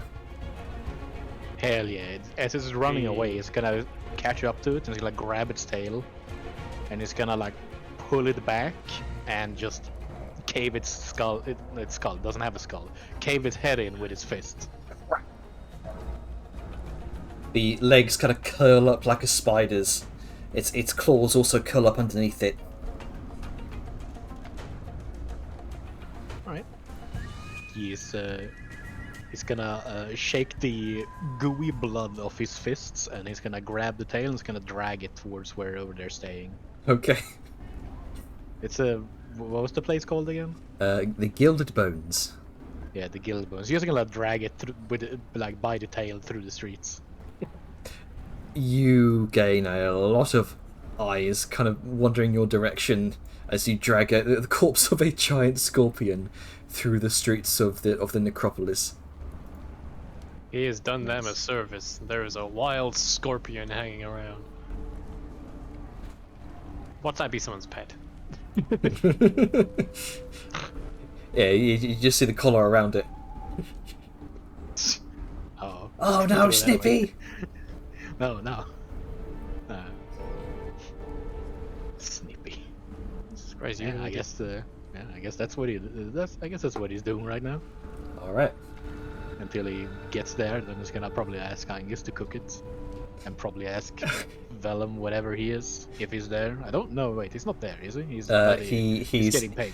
He's He's there. preoccupied. He's there. His door is just shut right now. I'm sure. Alright, yeah, he's probably gonna drag it home, and just gonna ask for some advice of cooking it later. Yeah, you see, Angus, as you're finishing up the your session with the jar, you see Krunker kind of walk by the open door, just dragging the massive carcass of a giant scorpion through the hallway. I think you fish can it. Did he bring a dead scorpion into our room? Yes. Technically, you brought it into the hallway outside of your room. Yeah, Tazstick was He's like, gonna, if you could. he's gonna like drag it up the stairs and dragged it through the hallway and knock Just on the door. imagine we're reading and we just hear dun, Yeah. dun. Yeah, It's dead clamoring. you just And it hear goes. Tazstick. Actually, would be like did because of the heads and the claws. Yeah. Oh my god. You hear Tazstick behind you say, if you could just leave that up. Oh, okay. I have this image in my head, you know, of that little kid in his pajamas standing in the doorway and just looking in. Just that's Grunker right now, except he has a scorpion behind him. Yeah, it's kind of dragging it like a fucking teddy bear. It's not Mom, I shit myself. It's Mom, I found a scorpion. And it's a fine dinner. And cook this for me. Is that a fucking scorpion? You hear, He's gonna you look, hear he's gonna look that? back at it and be like, yes. Alright, lad. I You, was how did you fishing. find a scorpion? You know what? I was you- fishing. You fished a scorpion. No. I'm not gonna question it. He tried to take my fish, so I took its life. I love that Alright, I was tone. about Like, to say no, it's a you very idiot. weird Why would I looking fish a lobster. scorpion? Lines that go hard. You know what? With this group, I just need to stop questioning things because Yeah, you I'm really gonna go do. crazy. Okay, lad.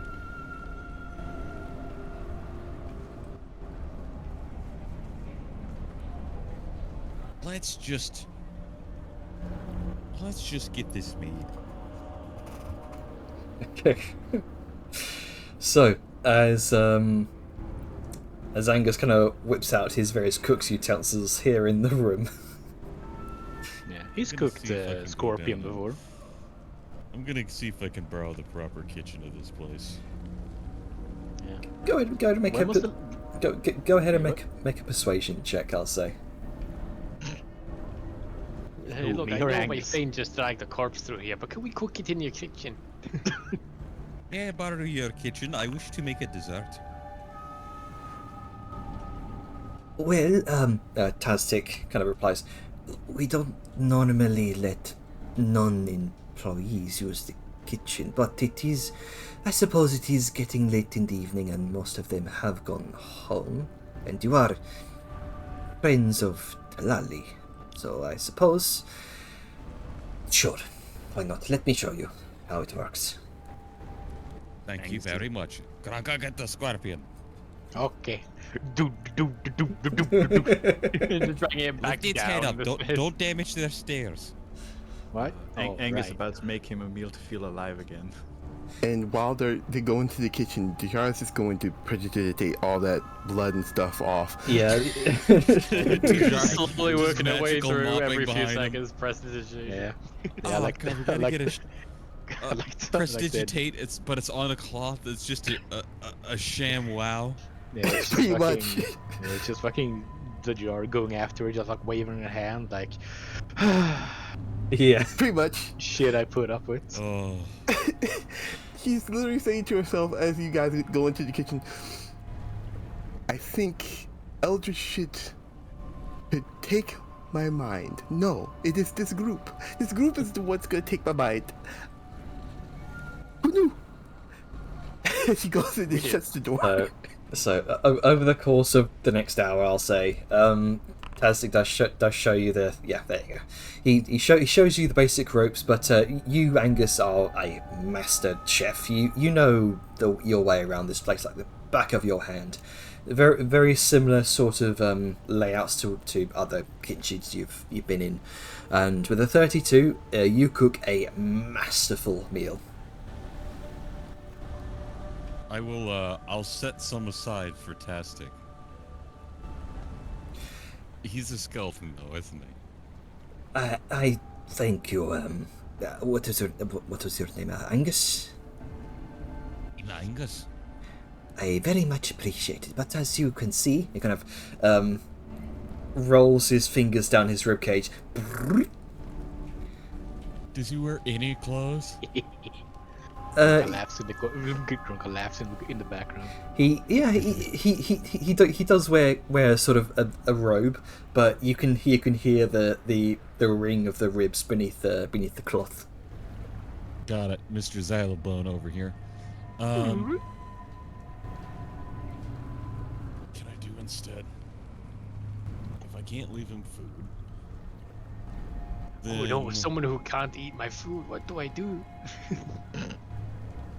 I don't will. wanna, I don't want to pay you. What do I do? Save the tip of the stinger as like an ornamental shot glass. I'll give that to him instead.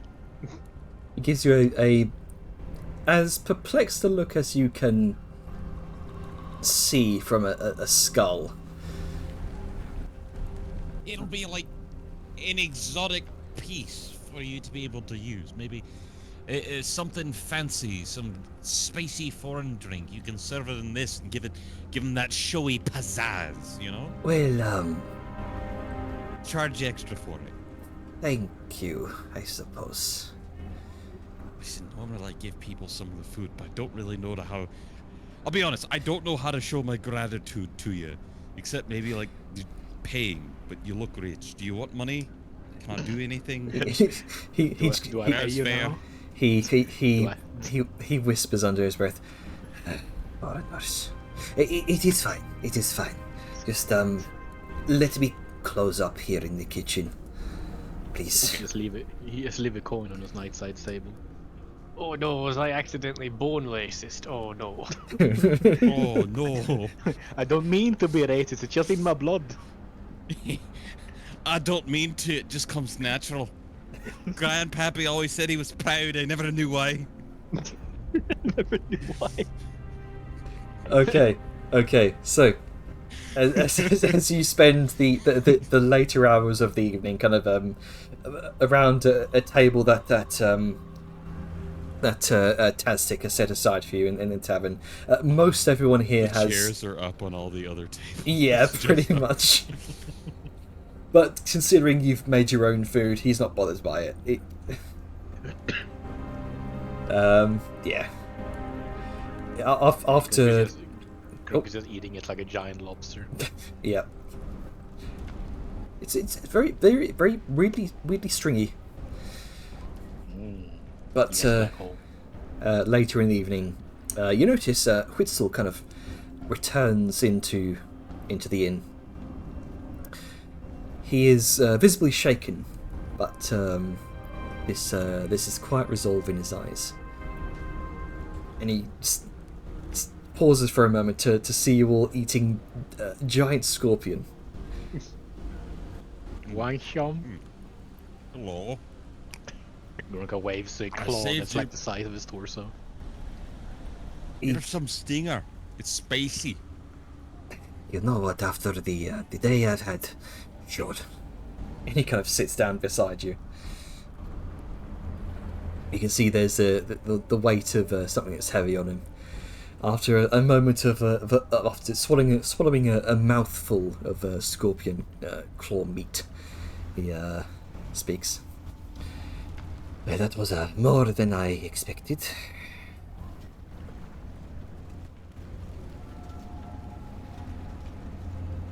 What happened? Oh, well, Banzala, he asked me why I thought I deserved a second chance. I didn't answer. I didn't have an answer, not really. So he saw right through me. Every fear, every doubt I've ever had. It's a weird feeling, that.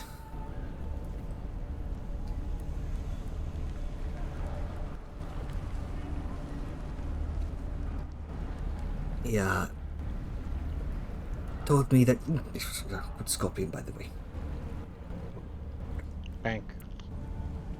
He told me that he told me that life isn't just about surviving, but it's about what you do with the time you're given. Yeah, reminded me that I need to make this second chance mean something, not just for me but for others.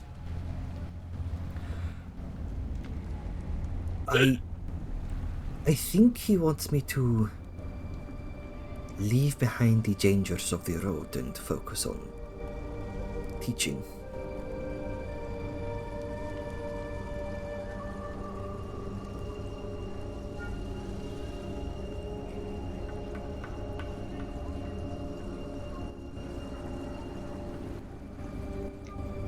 Somebody say something to the poor man. Yeah. Kind of swallows Kinda it. looks at the other. Are you in like a I'm still feeling through it, or are you in like a I need advice kind of stage? A little of column A and a little of column B, I suppose. Well, I ain't died yet, so you got the one up on me for that, lad. And you came back, so that's 2-0, so good on you. I guess life's a really precious thing. Go away at any moment, not guaranteed to come back. Maybe it's yours, maybe it's someone else's. I guess make the most out of it, experience it, bring more than you take, those kinds of things. That's why my suggestion was being the priest. It's consistent work, it's honorable, it shows gratitude. Also, it serves something bigger than yourself. Maybe you're not even serving Banzala, but you're serving your people, and his ways are just a form of communicating it. He did suggest serving the people. That if I could build something meaningful, something that helps others, that would be worthy use of my second chance. I've given it some thought. You see, I've seen so many traders and travelers die. Maybe I could teach others how to avoid the same fate as I did. A school, maybe a place where people can learn the skills they need to survive the trade routes and dangers out there. Oh, could you pass the sauce? Oh, yeah, here you go. Spicy or savory? Oh, savory. Oh, there you go. You see, that's a real good way to look at it, lad. It's... Wisdom is like being able to learn from your mistakes and the mistakes of others. Whereas I think just your brightness or your intelligence is the capacity to learn just through observation or books and things like that, you know? Others can have conjecture, or they could think about things and in theory craft. But I mean, you've experienced it. You've traveled around, lad. You know when you go from this town to that, around here is where it's the hardest and supplies are run out. This is the place that's dangerous, that's the place that's safe. Here's how to make it better. Why not share that knowledge with others? Hell, you could charge a very small or modest fee for certain things, and that could be used to then expand the operation and be able to help even more. Oh, very true. Would live in your mat? Hell, you could even start a Traveller's Guild. Could. I don't know if I'm ready for something that big, but... Aye, but maybe in 10 years or after this you will be. Perhaps. I do feel like I owe it to everyone who didn't get a second chance. Maybe this is what I'm meant to do. I do call that. Ultimately, you're meant to do what you feel is right and just. That purpose comes from within, not without. Your life, Colin. You're spending your life doing it. Might as well be a life you enjoy and feel satisfied with. True. It comes for all of us in the end. Treat it as a friend. But I do have to say, I do owe it to you, Angus, for giving this simple merchant that second chance. I am forever in your debt. Well, can you, real quick, do me a favor? Can you pass the savory sauce back? Oh, sure, of course. Alright. Oh, that's better. Alright, you did a favor, debt repaid. Kind of, Now don't think about it. You see a slight grin spread over his face. Once we are done here at the necropolis, and I get back to Ashikael and my cart, I should like to make my way directly to Tektahos. My wife is probably worried sick by now. I think I can make my way to the trading route simple enough, of course. I can send her a message if you like, so she knows that you're alive and safe. That would be... that would be incredible, thank you. Of course. You only got 25 words, so enjoy dinner and think about it for now. We can do the actual sending later on. Of course. Right. Let's get on with this meal then. And with that, you finish up the meal of a giant scorpion, which, considering Grunker's appetite, it is finished within an hour or so.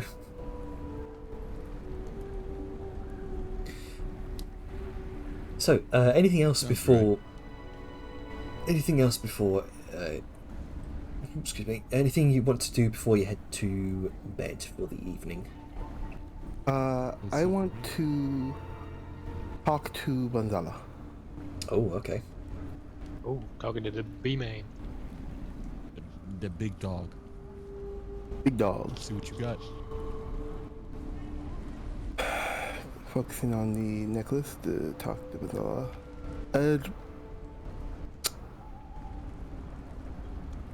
Banzala, I have a question for you.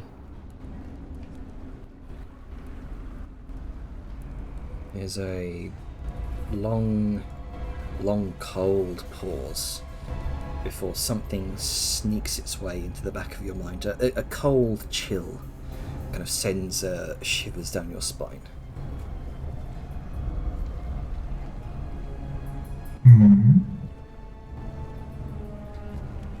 This one heard that there is a tome of understanding or divine wisdom.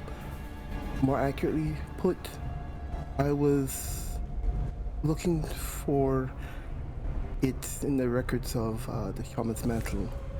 Could it be within your temple, perhaps? There's you sense his presence is listening intently to your request. Your eyes feel heavy for a moment, and your lids shut as darkness takes over your vision.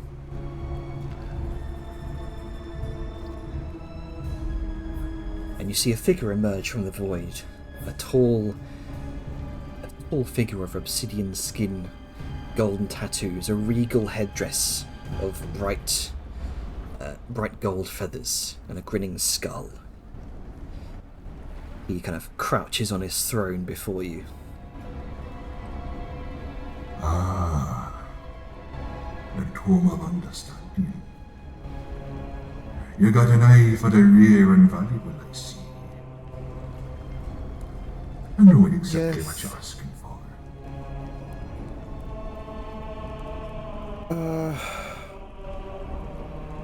I do not ask it for myself. I ask it for my dwarven friend, so it may help him on his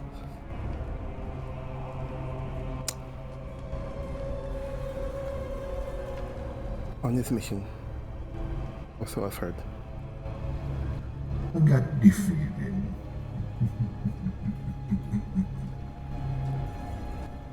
It ain't just any book. Be a treasure.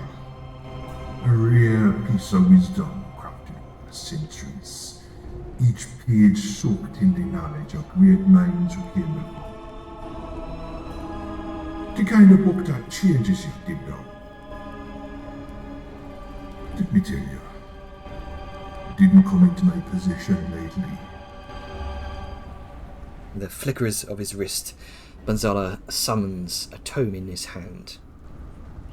It's coated, its cover coated in this sort of gleaming silver. The book materializes from swirling shadows. In its presence, you can feel it. It is palpable in the air. It is ancient, bound in weathered leather that seems to pulse with this strange inner light. You can see intricate runes on the cover. Their meaning is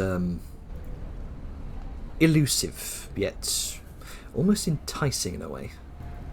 You can see the edges of the paper themselves are gilded and shimmering. And he holds the book up, and he kind of lets you take in the sight of it. This tome was given to me as part of a pact. A scholar, desperate for knowledge, offered something precious in return. You wanted to understand the world, and I wanted something from him. See, knowledge like this, it be right powerful.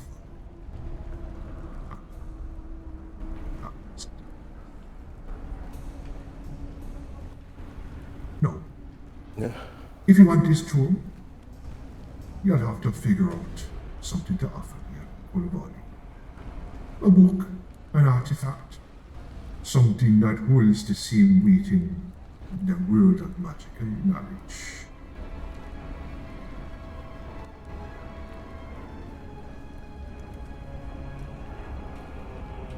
He's thinking for a moment.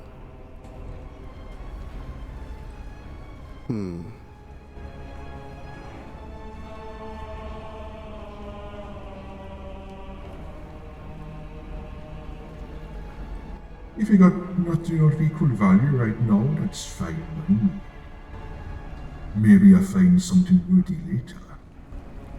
Maybe I'll come back at another time. We got Alright then. Then I have a second question that's been on my mind lately. Dealing with the Eve of Souls. Would it be possible for you to talk with another deity so I may converse with lost loved ones during the time of Evil Souls?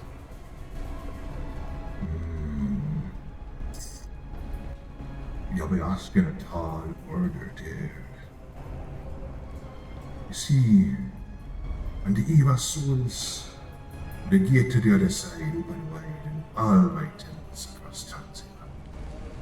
The souls I fed, the ones that rest in my care, they can cross over, meet with the living, the time of reunion, reflection, sometimes closure.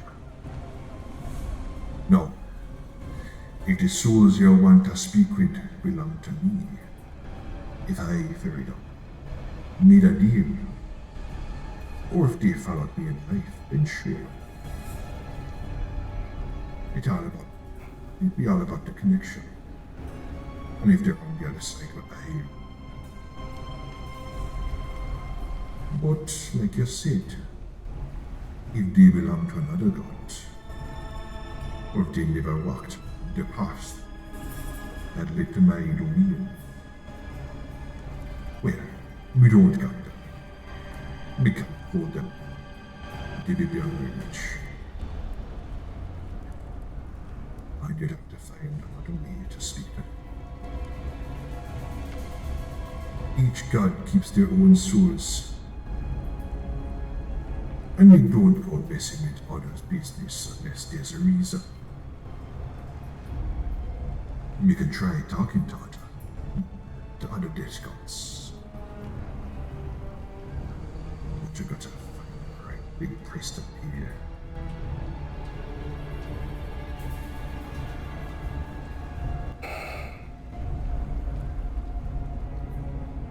It's a lot that I have to pay for. There also is no guarantee it'll work. The other gods, they like to cling to their souls. It almost be like a form of currency. You know, the more souls that one god got, the more power.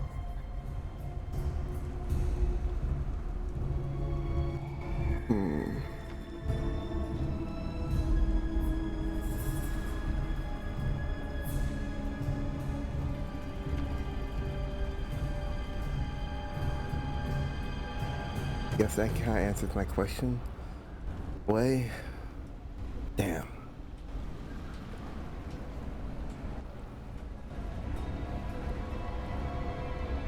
Alright.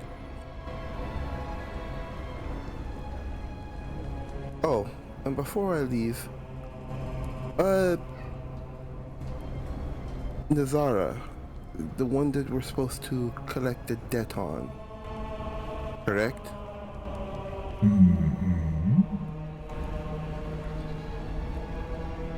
Now, I'm talking as a bounty hunter here. Do he need to be alive, or do we need to... She draws the thumb across her neck. Me not so bad at this is getting me more job.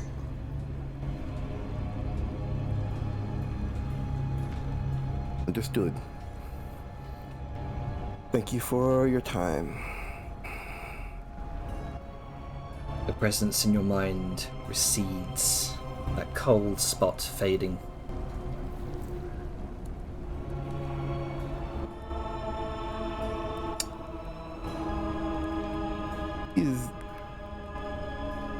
Looks relatively more annoyed at one of the questions, not seeing their souls and dealing with other gods. Oh. Right, great. Okay then. Guess I'm gonna have to do some prayers. Fantastic.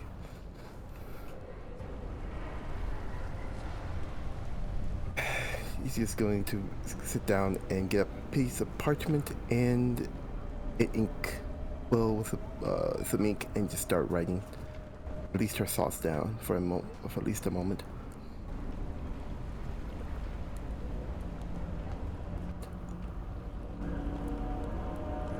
All right. I think we also discussed something about talking to Zerth. Yes. Well, nobody has told Dejar that there's a time limit. So Yeah. So I guess it's all reliant on whatever Venom says, which is fair. Yeah. So I have to wait until the morning, I guess. Gotcha. at some point in time, Liska's gonna walk back in with Vadmia holding a big old chunk of metal. Look what we found! Like, oh, you cooked.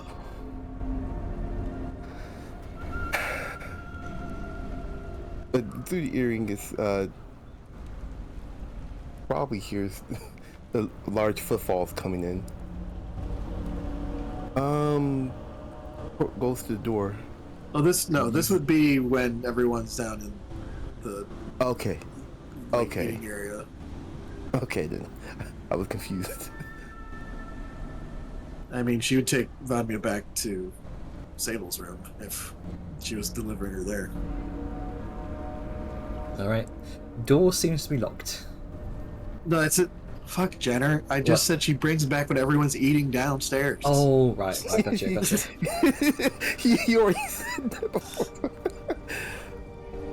It's been a bit of a wobbly wobbly I mean, night of events. Would Vellum come down to eat? Is this still evening or? I think it's still the evening, yeah. I don't think he's done. He's been poisoned and he's like been dead for a while. Like, Yeah, I'm just I'm just Venom's just asleep upstairs in the bathtub, full just a of corpse. ice. Don't worry about it. Yeah, most of my organs are gone. Yeah. This is fine. Everything's fine. Don't worry about it.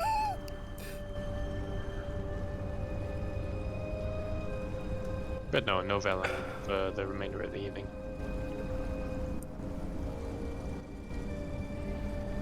Great. Alright. So, where is Snake? So who was sharing a room with Villain? Suhatl for the evening. No, No, who, I who think- was? I think- Damn it, Jenner, listen. No.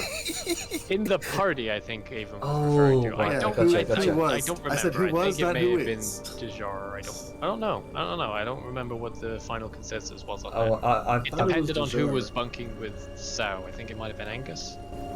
Yes.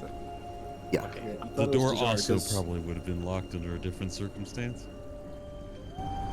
So Tishar's door will pretty much be the only one that's open. Well, no, And that's who's what bunking I'm with saying. Dejar? Like, did we have Yeah, if three Dejar rooms? is in Vel. Oh yes, and I just realized Yeah. the So stipulations that's of that. Well, yeah. rip. So if Angus and Vadmia and Dejar have to go to a different room because worst father ever.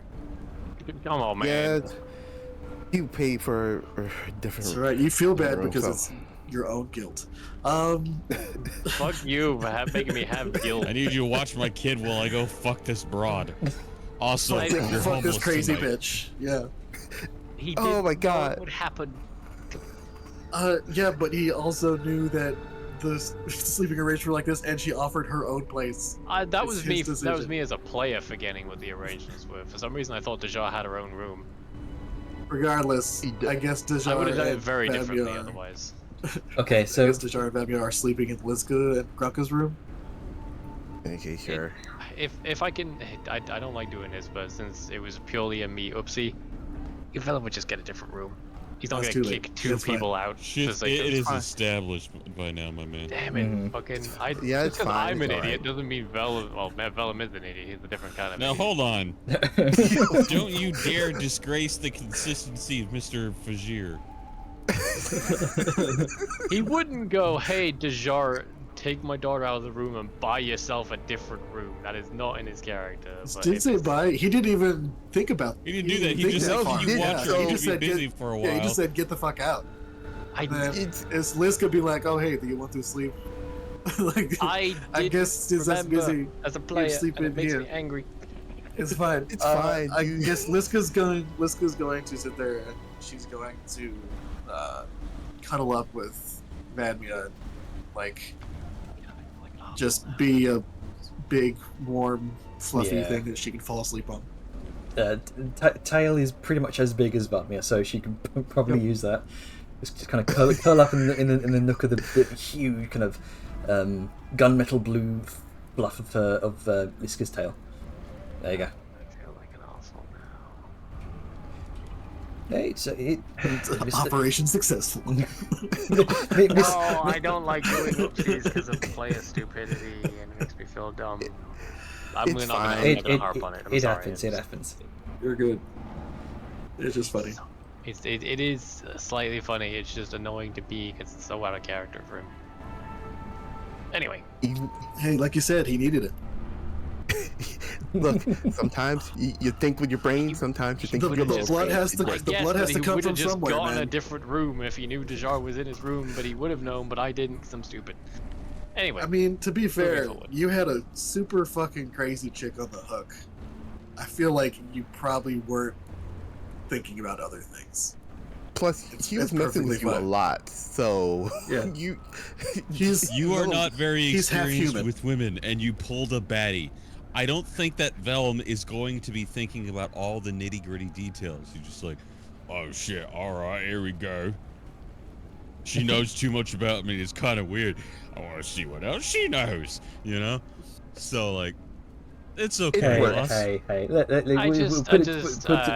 All I ask is that you don't we're hold it teasing. against me. I'm fine moving forward. Just Oh, No, yeah. man. Yeah, no, we're not holding against You- it. Like, it's just You hilarious get that, to tease with you that right hot, now. crazy bitch.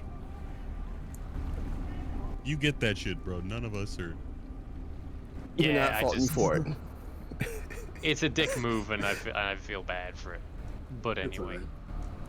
It's alright. Yeah, we're just taking the piss. I know. So yeah, I guess morning comes. Yeah, as you all come to rest for the evening, morning does indeed come. And so is Philip. Film's probably a little. I Damn it. wasn't gonna say it. It was I wa- there. Everyone knew it. I was gonna say that Willem doesn't have to do his 30-minute salute because he has someone else to do it for him now. Oh, that's the joke you were going with. Yeah. It's fine. She Listen, gets a man, break. all I'm gonna say is after that night drowning him, he might not have any energy for that morning salute. No, You all that doubt poison. the veracity of Vellum's faith.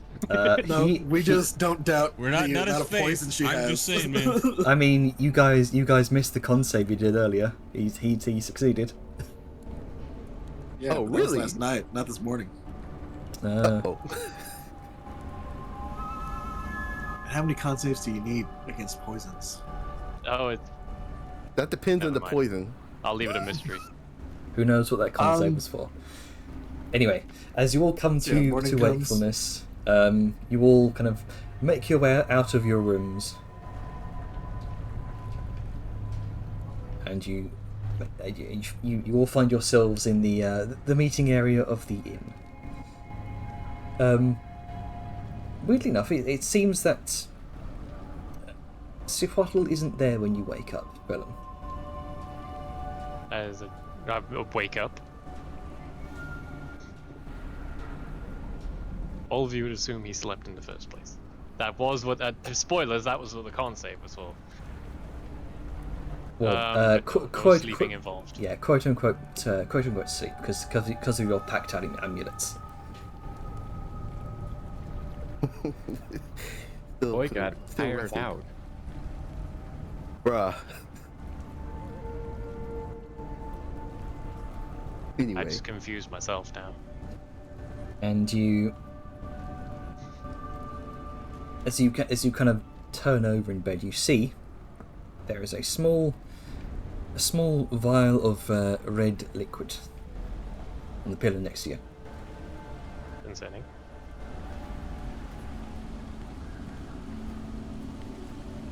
Hmm.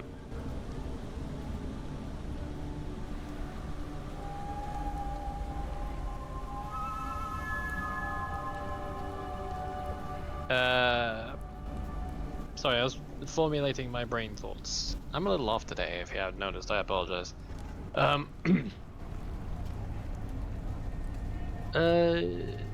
gonna take a look-see at that. Just, what does it look like? It, from what you gather, the conversation you had with her before heading to bed, there was discussion about a mutual exchange of blood. Exchange of blood? I thought you only wanted a drop of his. I think this is her leaving a calling card for you in the event of you perhaps wanting to continue talking. Interesting thing to leave, but fair enough. I guess I'll put that away. A little off-put by just a vial of blood on the other pillow when he wakes up. It's okay. She has yours. She has a vial of yours. It's fine. Yeah, it's just weird. So, alright, well, I guess I'll throw that in my inventory at some point. Yeah. Sorry. Again, brain's a little mush today. Vellum goes downstairs eventually. All right. So, the day is yours. So, what would you like to do? the car would like to talk to Phil first. So, Fun one. Mr. Yep.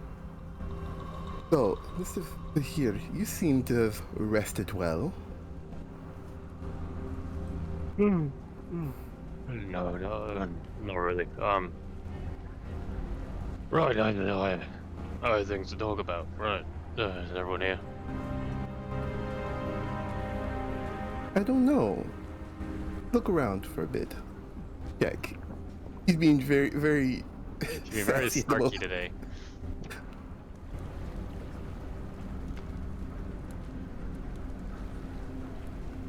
Yeah. Is Is, everyone present? is everyone here at the main I dining would area? assume so. Yeah. Alright, just sassy snake being sassy snake. I was through the markets looking for star metal yesterday, and I've learned a couple of worrying things. There's this person went after Nazara. She's apparently working with Lydia Brotherhood, I think they were called. Oh. And they were they've been seen gathering supplies about the place, including whatever star metal they found here. And that was a few weeks ago. So from what I heard, there's some kind of ritual going on. Don't know how long it'll be, don't know what it'll do, but we may have a lot more to worry about when we get there. Okay, that kind of changes things for me. Yeah, I don't know if they could be months away. They could be weeks, days, who knows? But no matter what, when we get there, it's gonna be a problem. Well, no, what I'm referring to is I did ascending to Zeus thinking that we had enough time and nothing to worry about. Since Nazara is in a place we can get to. We saw. So I'm gonna have to contact Zeus. Is this all in the morning that this happens? Yeah, this is in the All morning. us, or this just between you? Yeah, This is, everyone present. Everyone present. This is breakfast. Angus kind of like raises both his eyebrows up in just shock. You contacted Zeus? Yeah, but I contacted Zeus because I wanted some lessons on the musical variety. He's Like- the lad to go to. Angus thinks for a moment. I'd been intending to stay as well.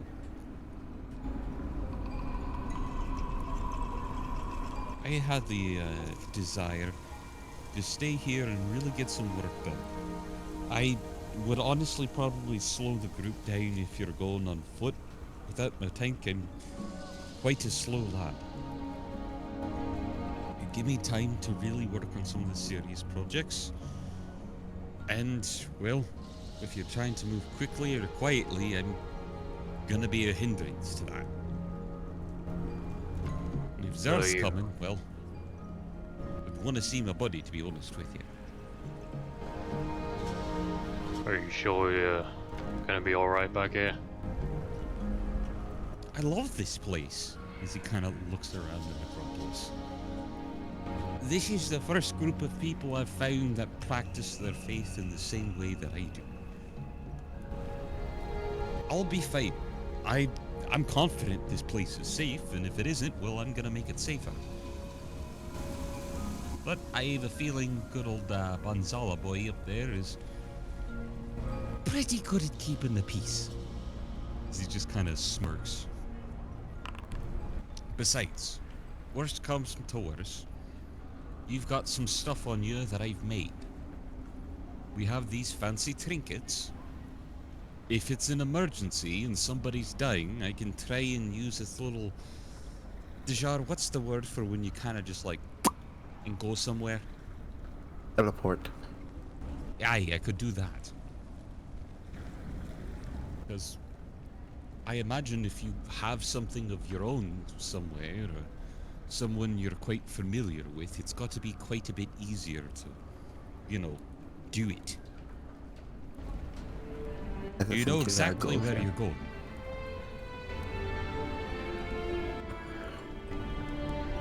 So, just an idea.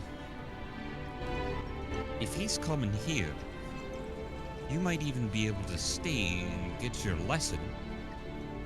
Maybe you leave a memorable trinket with Vellum, and when the time comes, you just teleport back to it. That was the essential idea of... Well, it could also do it the other way around. When Zerth What would be arrives, the other way? back you go, and do what you need to, and return when you're done.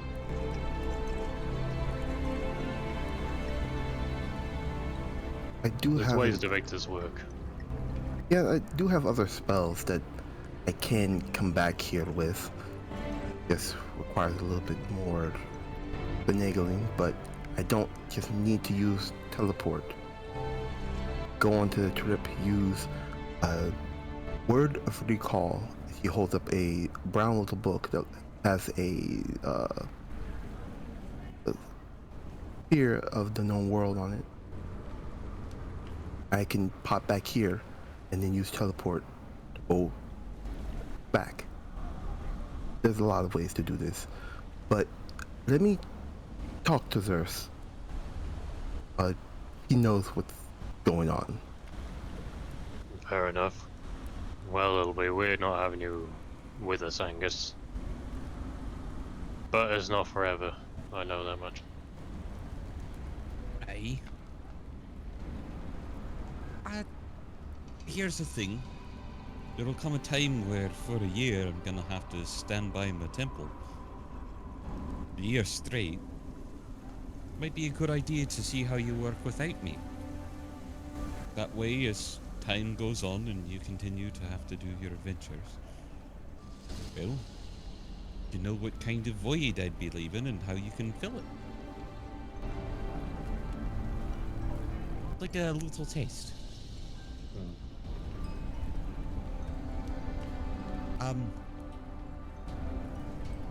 Dejar, if I could talk to you aside for a minute.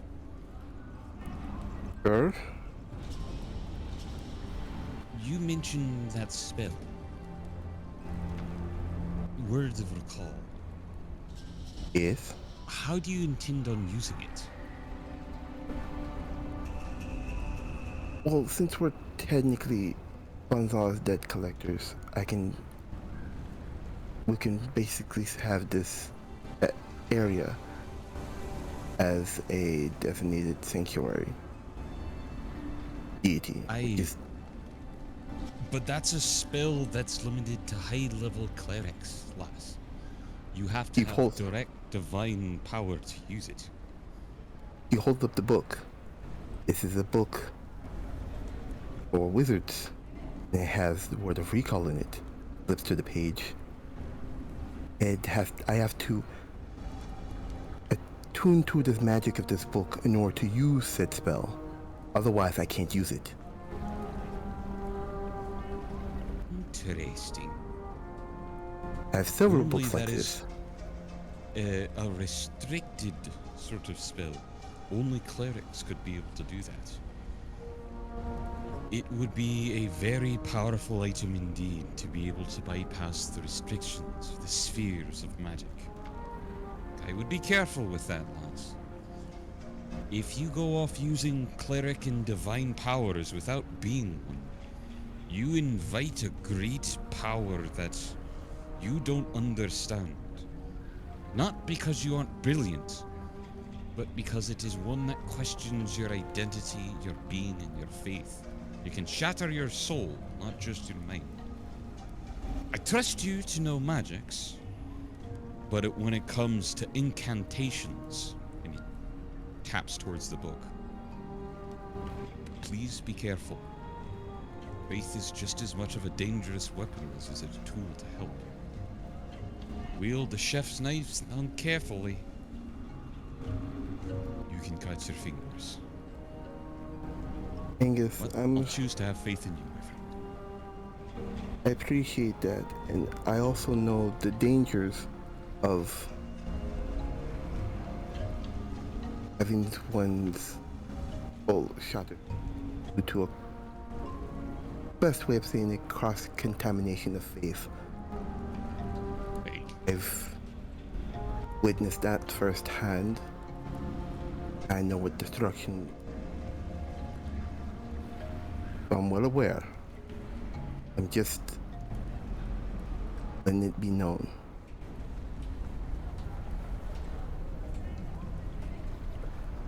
Person in question. Alright, that's it, lads.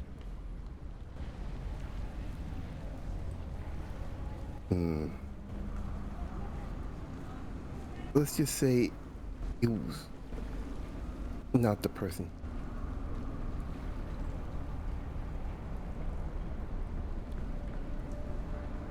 Was.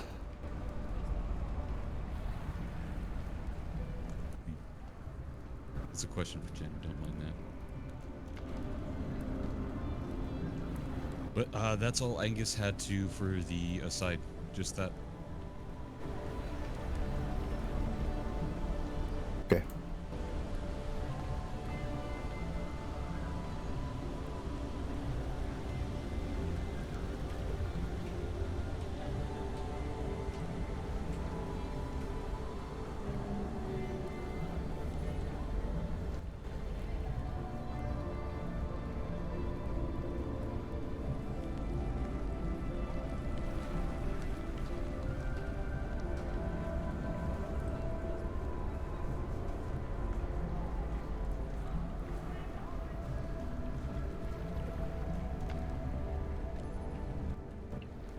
So, just to clear this up, while Dejar is attuned to the book, those spells are considered wizard spells, including Word of Recall, but only while she's attuned to that book. I didn't know about that item. I Interesting. didn't know that item.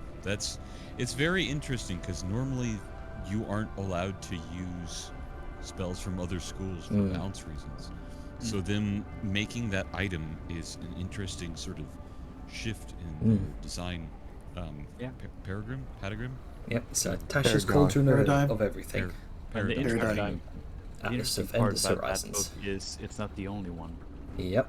Yep, there's several, and hence the reason why she stated, I have a few other books like that. That's cool. I wasn't aware. I as a person was not aware that there were items that gave you access, because like Avon had said, like if it's a scroll, normally if the magic item exists, if it's not on your spell list, you can't use it. But it says it's considered a spell for your class while attuned to it. That's very interesting. Maybe I should figure out how that works so I can have magic items created that will function at a similar level. Give me some access to some paladin spells. You got an artificer over here who soon will be able to just use spells from any class. Yeah, but Raging that's, Smite. but that's not for him. Ah, but I can make items. Well, yeah, but he couldn't. And never mind. It's fine. Group project, you know. But yes, Dejar is going to do a sending to Earth.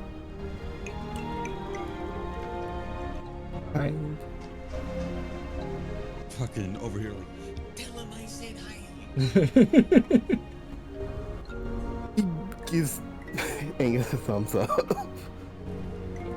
Let me find her at. Gotta save 3 words of your sending for Angus says hi.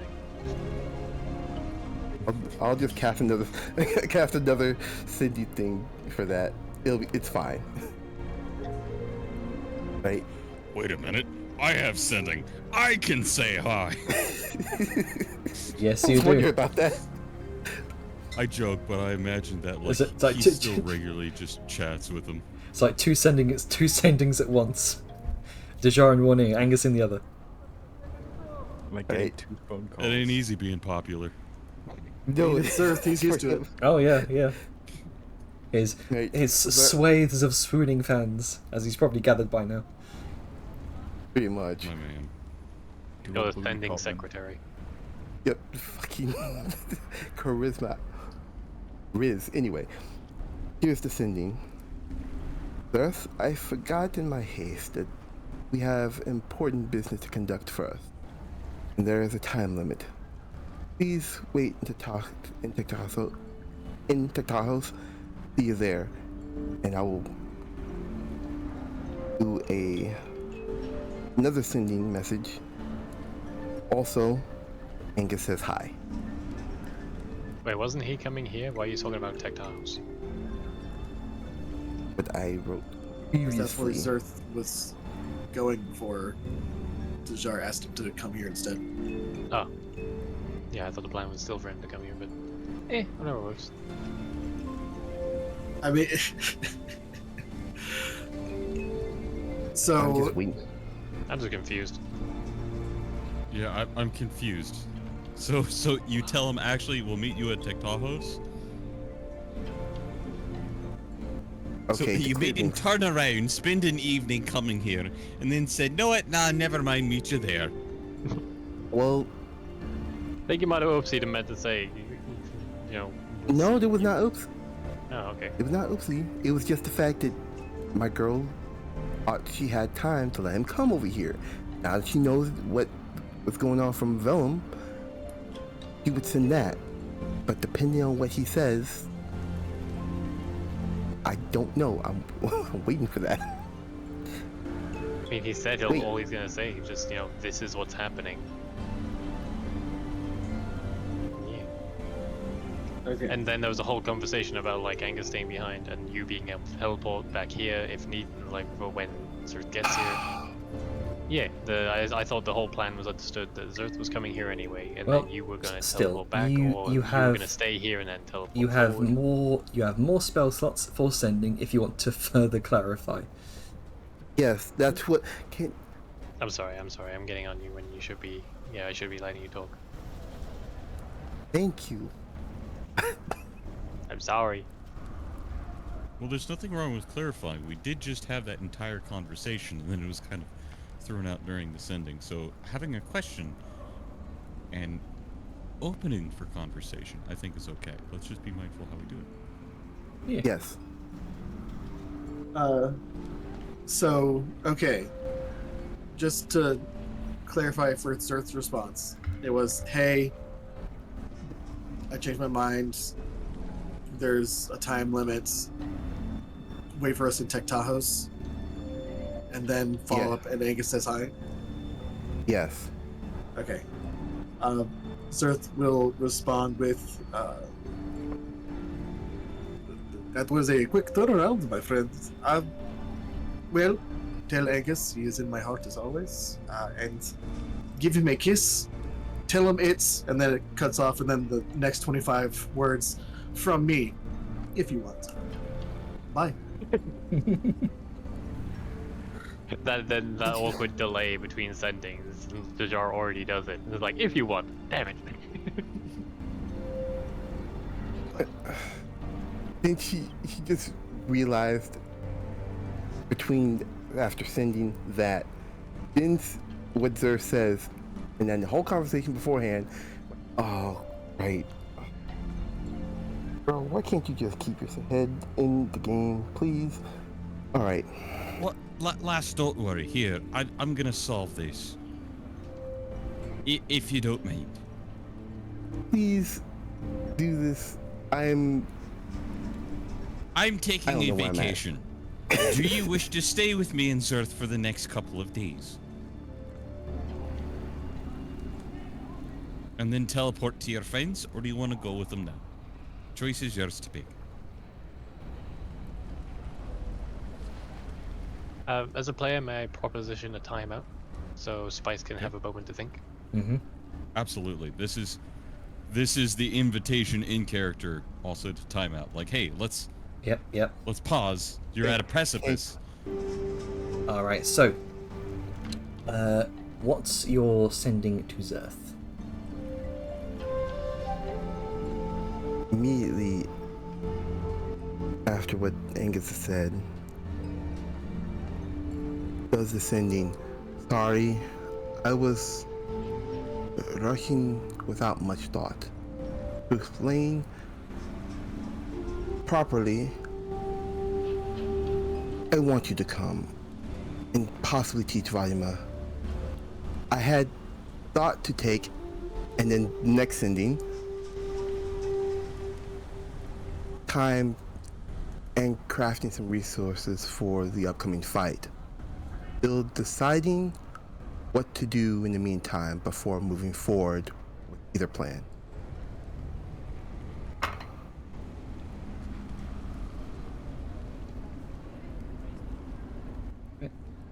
Does Zerth respond? Well, he has a couple of. He has a lot of sendings he has to reply to. Give me a second. Okay. Angus is just talking his ear. I was like, "Oh, you're gonna come visit? Oh, it'll be great. We'll do this and that and the other." Yeah, it's oh, just- I got to try you this new recipe on you. It's Dajar in one ear, Angus in the other. He's popular. He's used to it.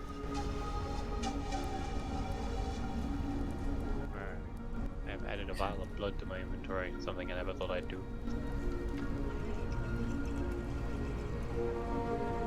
What are you, a power? I mean, I don't often collect vials of blood.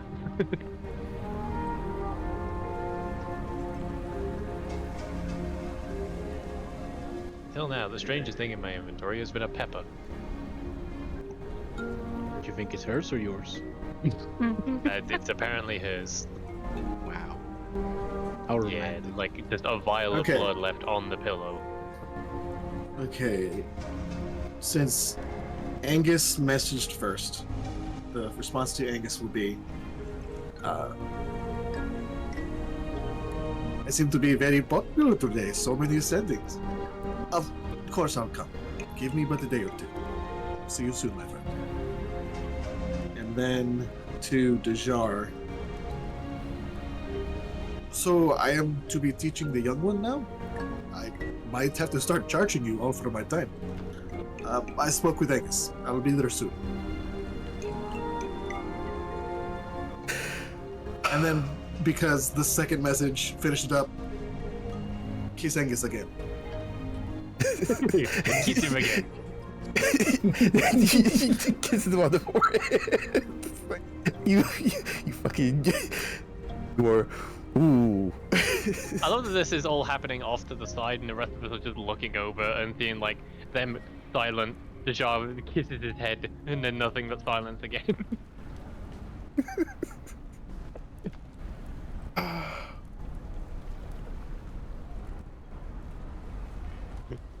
Dejar, can I talk over here with you? Silence. Head kiss.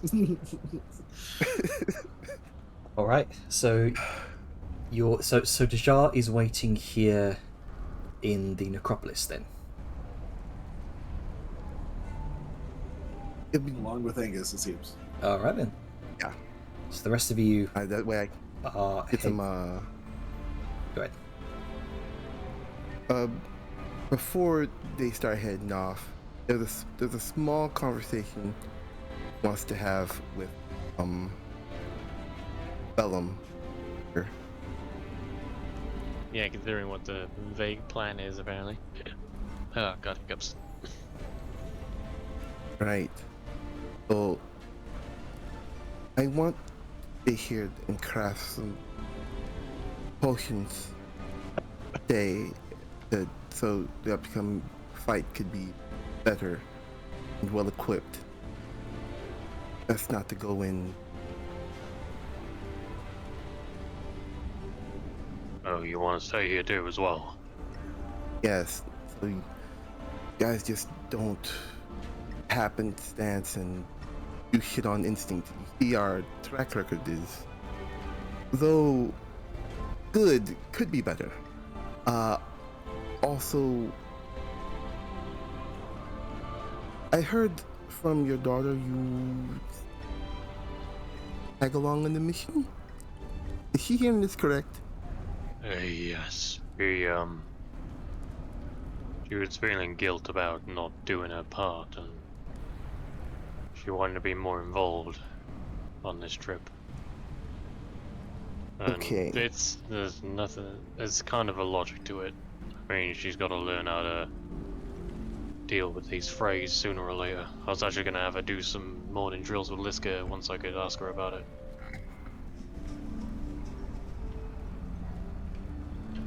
But yeah. It's not that. I understand her desires. That may be good, but also I would love her to learn more before setting out.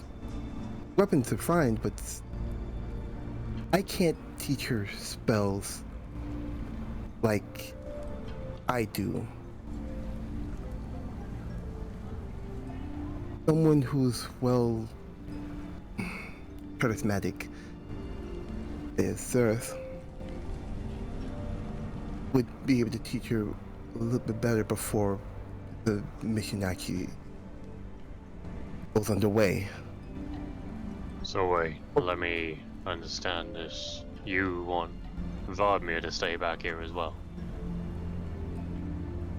I'm asking for your consensus. Not want, I'm asking. I think she should go, lass. Are you sure? She's just. Yes, and here's why. I'm sure you're brilliant and you're a great teacher. And I'm sure Vadima's a smart, bright lass. But you two are fucking water and oil. Oh I my wasn't. By the gods, she was so frustrated and grumpy. And you were too. Maybe wasn't- you're great, but maybe you're not the greatest match for each other. Did you not hear me? I was saying Earth could teach her. The way Hey. that I'm backing you up, lass. I'm supporting you. I'm saying that's a good decision. Yeah, but Deja was saying how Vladimir should stay back here. Aye, but I think she should go with you first. Because she just had a very frustrating experience trying to learn and was eager for a chance to play and get away from it. I think she's cooped up a lot and she's sheltered and she's gonna be weaker for it. And I don't think non-stop studying is the answer. I think she needs to experience a bit of the world. I'm not her dad, but I'm No, I worried. agree. I agree. It's part of why I went along with the want to get out there and contribute. It means she gets to experience things without me looking over her shoulder so much or keeping her out of harm's way. Maybe you're looking over the shoulder because you're letting her take the lead to figure out what kind of person she is, rather than the person you think she is. This is coming from a place of love, right? How long do half-orcs live and how long do satyrs? We have to make sure that, well, the only one she's really not gonna outlive is Liska. And that's why I want to Let's make make- sure she's gonna be alright when I'm gone. Good man. And that's my point. Let's start raising her to be more independent and more careful, capable. But that means sometimes you have to touch the frying pan to learn it's hot. We just make sure the frying pan isn't so hot that it really hurts her, just that it stings. Because that's how you learn not to stick your whole hand in the bloody cooking oil. I speak from experience. Well, to go back. Oh. Sorry, go ahead. Deja. okay. Alright. Understood. Both of you. Gosh. I just think that if she goes out and she experiences things and grows her perspective, she'll be able to have a view of who she innately is and apply that to magic in her own way. Because has she had a chance to experience and explore that? Maybe Zerth can bring that out. That Like you're was the suggesting. idea. Was the idea. It's just Aye.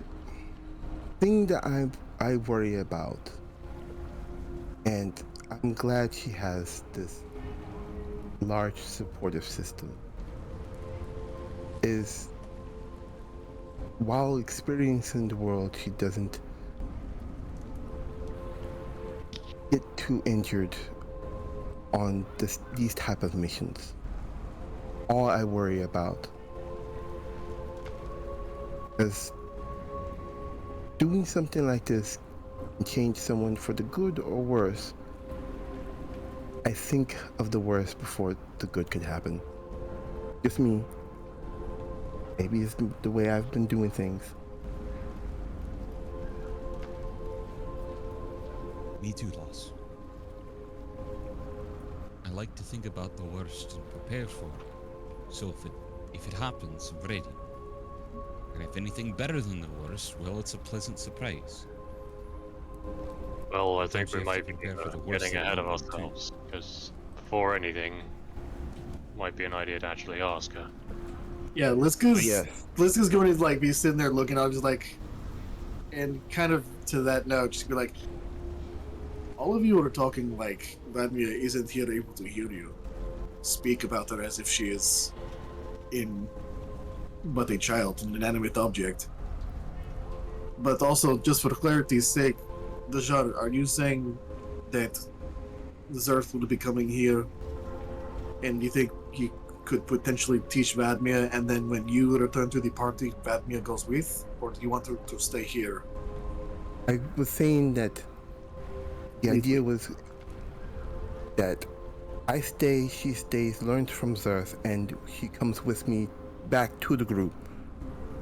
That was the idea, since Mr. Frazier here and Angus are quite adamant to let her be. Just throws up her hands like... It's nothing like that. Anyway, this is... Buddy, Mm-hmm. obviously you've been listening. He's gonna sort of take a bit of a knee. You can see she's kind of she peeks over Liska's large pauldron. Nope, she's up there. Okay. I was gonna say, I feel like Liska probably had Vanby in her lap. Oh, okay. Just like, you know. Well, I mean, let's do the Holding big small bitch, so he'll child. still have Yeah. to take a knee. You've heard everything we've been talking about, just throwing ideas around, but more than anything, it's important the what you want. So, how do you feel? Let me there's a long stint of silence from Vladimir. You can see that she's... how would I put it? She feels a little bit guilty that she's been this distraction, I suppose. This this whole entire cause of this brief argument between you all.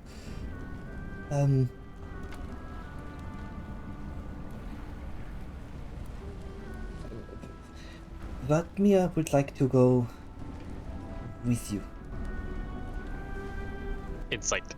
Go ahead and make an insight. Is she being genuine? Bop. Motherfucker. Oh my god, what happened to her face? Just a skull! She's just a skull. No. Skull's my only weakness. Yeah, that night with Suvartal really kind of jumbled you up a bit. One might say it rattled your bones. Yeah. It's One in particular. it's for fuck's sake. Blame It's them, not me. it's difficult to judge her deeper intents right now. I'll say with a 9, that's what you would have gotten. That she feels a bit put on the spot, a bit guilty that she's being the subject of an argument right now. That's about it. Well, he'll pause a moment, then sort of gently put a hand on her head and give her a gentle tussle. Buddy, this is when we talked about what you wanted. That you wanted to do more, be part more. I'm more than happy to help you do that.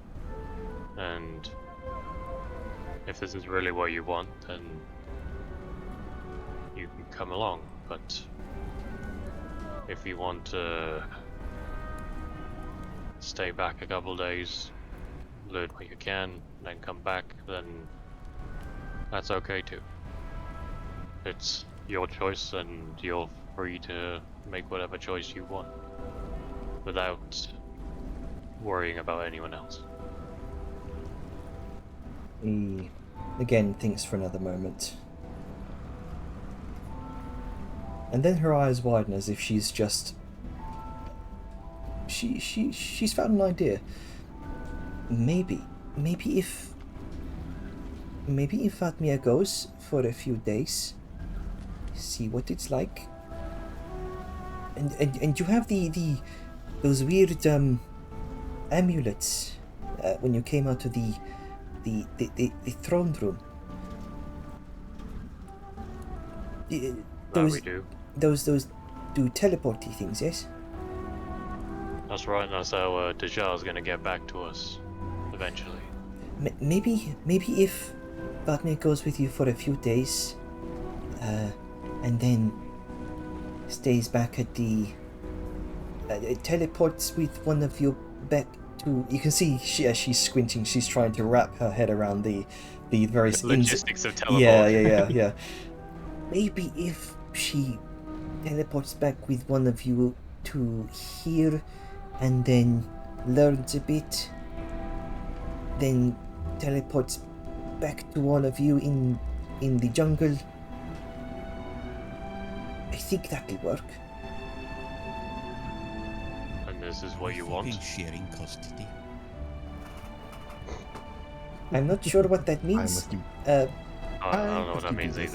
either. Anyway, and this is what you want? She gives a rapid nod of the head. So Well, there we go. Vadmir- It's decided. Well, so That's what you Vadmir, want. you want to. So you want to go with us for the first few days, and then when Dajar would be teleporting back in, you want someone else to teleport you back here, and then after a few more days teleport you back out again. She I think- she furrows her eyebrow as if trying to wrap her head around what she's just said. Because I it think once sounds someone like comes back we're here, missing then a we lot can- of party members at this point. It's like at one point in time we will always have one party member not there, because when the Jar comes back, someone else will have to go. What's the limitation on the teleport? It's a 24-hour delay. Okay, so somebody would be gone for 24 hours at a time. That's the reason. Then, Wow. how about you just wait with Dejar and Angus here, get to meet Zerth. You know, you like him, he's fun. Oh, Then you can just come with us there, and it's just one teleport. May- How long are you intending to stay? As he turns to Dejar. That is the question. I don't want to stay here for long. I would like to see most of the travel. at least, I would say, get good enough potions. 4 days? 4 days. Out of character, it's 12 days to get there, right? 12 days to get there, yes. Okay, that'd be almost half of the journey. That's a third of the journey, exactly, Sable. Hey, look, I'm not good with math, you know this stuff. And third is Actually, hold almost on. half. No, Hold on. it's not. It's a third. Not. Half is 6. 6 days going. I know half is 6. So hold on. Dejar's gonna think for a moment. That wasn't character, by the way. Velen is stupid. He's not gonna say shit like that. I could push it to maybe 2 days and 2 get majority of 2 days sounds good. one. And then I Yes, it get will to be. spend most of the travel with you guys. Before that, Liska, the money from the hunt? Oh yeah, I was wanting to know about whether we were going to do like a. It would be way too complicated to get into right now. Yeah. But yes, I can distribute the money if you would like, if you wish to buy stuff before we leave. Yes, because I was going to get. I'd an outfit for Valima that's Oh. perfect for her type of spellcasting, An outfit? and an outfit that would hopefully protect you, and a staff that's fully magical. Vadmir already has this cloak, and she kind of shows off her raven cloak that she still has that Velen bought her, while in Yes. Lucia's lace and lilies. And the Yep. staff that goes. Yep. But staff I was going to get was probably a little bit more hardy than that. Oh, it was pretty hardy. Not this one. I think it had ebonwood. This outfit is one of defense. So, would be. Well, let's go take a look, see if she likes it, and sort of like gives her a look and goes over the earring, and maybe don't spoil her too much. It was only. Back toward the earring, it was only going to be two things. The two Thanks, magical things. Yes, two magical things, and a very dangerous mission that we're about to go on. Would you want me not to think of the precautions? at all? Well, isn't Dejar being nice? Remember to thank her. And over the earring. And you know, for being the father, you're doing a rather bang up job for it. I don't Even like me. the sarcasm. Emphasis on the word bang. No. Thanks for letting me, not have a room. That was nice. Man, don't. There's Liska. He's No. just, and she goes, I'd like to live it down. It's Oh, not okay. just friend. and she Liska's going just does a to wink. Liska's going to look to Devadmia.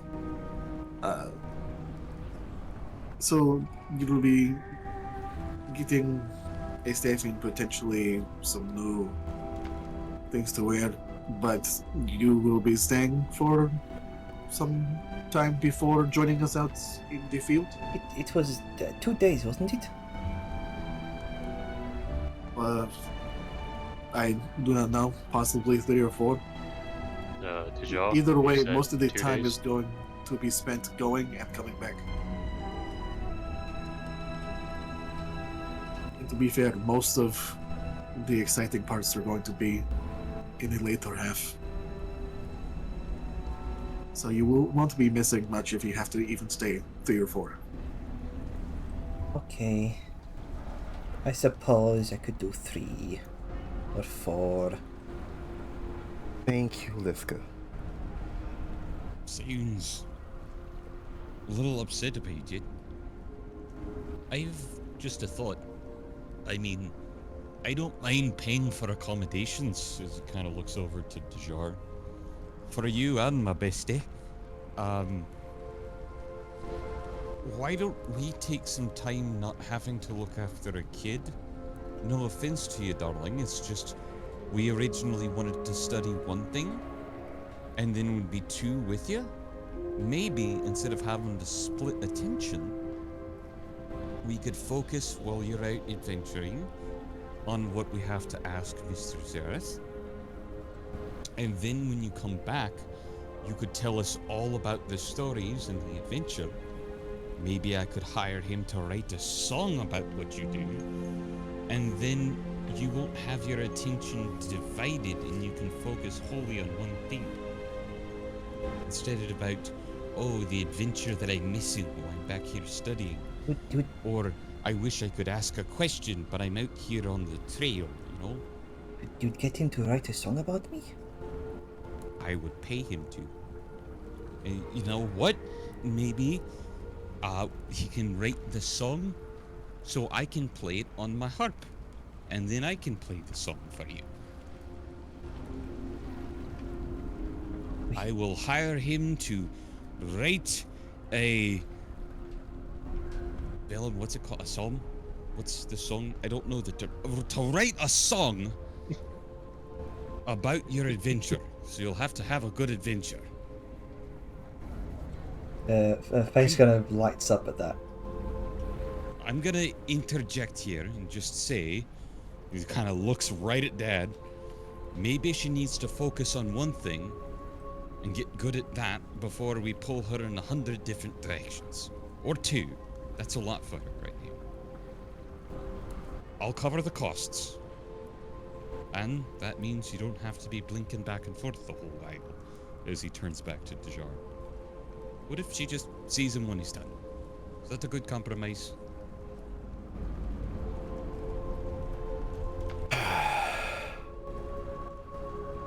Gives us some free time to herself too. He whispers back, I hear you. Just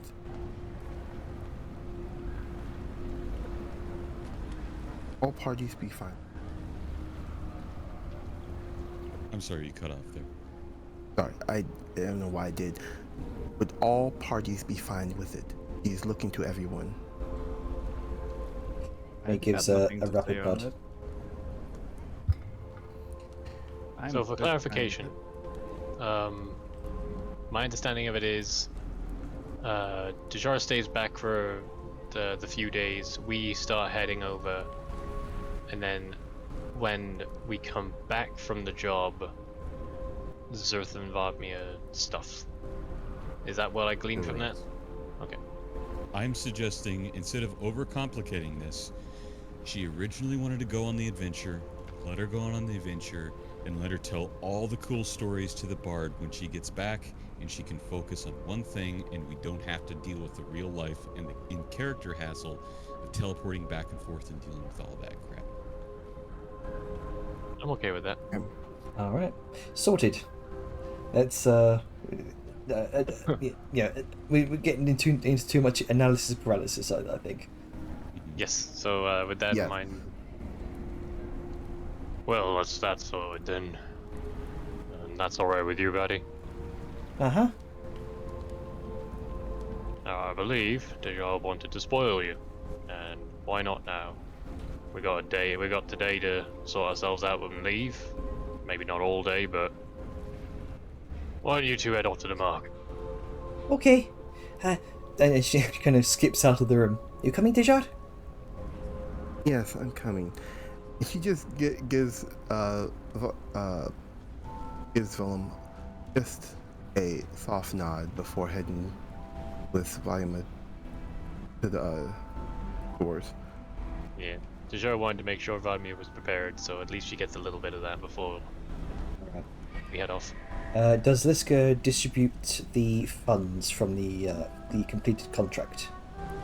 Sure, she'll give Dejar 2,000. All right. So those of you Alright. who haven't already added those funds, Just Dejar 2,000. yep, there you go. Just Yes. Dejar. No one else gets money. No, like legitimately, that's why I'm kind of frustrated right now because we had a huge discussion about this, and then Yeah. now people are asking for stuff. So, yeah, just Dejar for 2,000. Yeah, I thought it was going to be a case that we were going to put it into a group fund later, because we had that talk. I But think we can it's talk about that- that after session. Yes, after Yeah. I session. wasn't. Yeah, after session. Okay, I'll deal with that. Oh, on that Alright. note, we're about to hit time. All right. As you all kind of go about your various preparations before heading out, we'll say around like midday. You get a morning shop in the market before you head out, and we'll deal with that after the game. And I'll end the session here.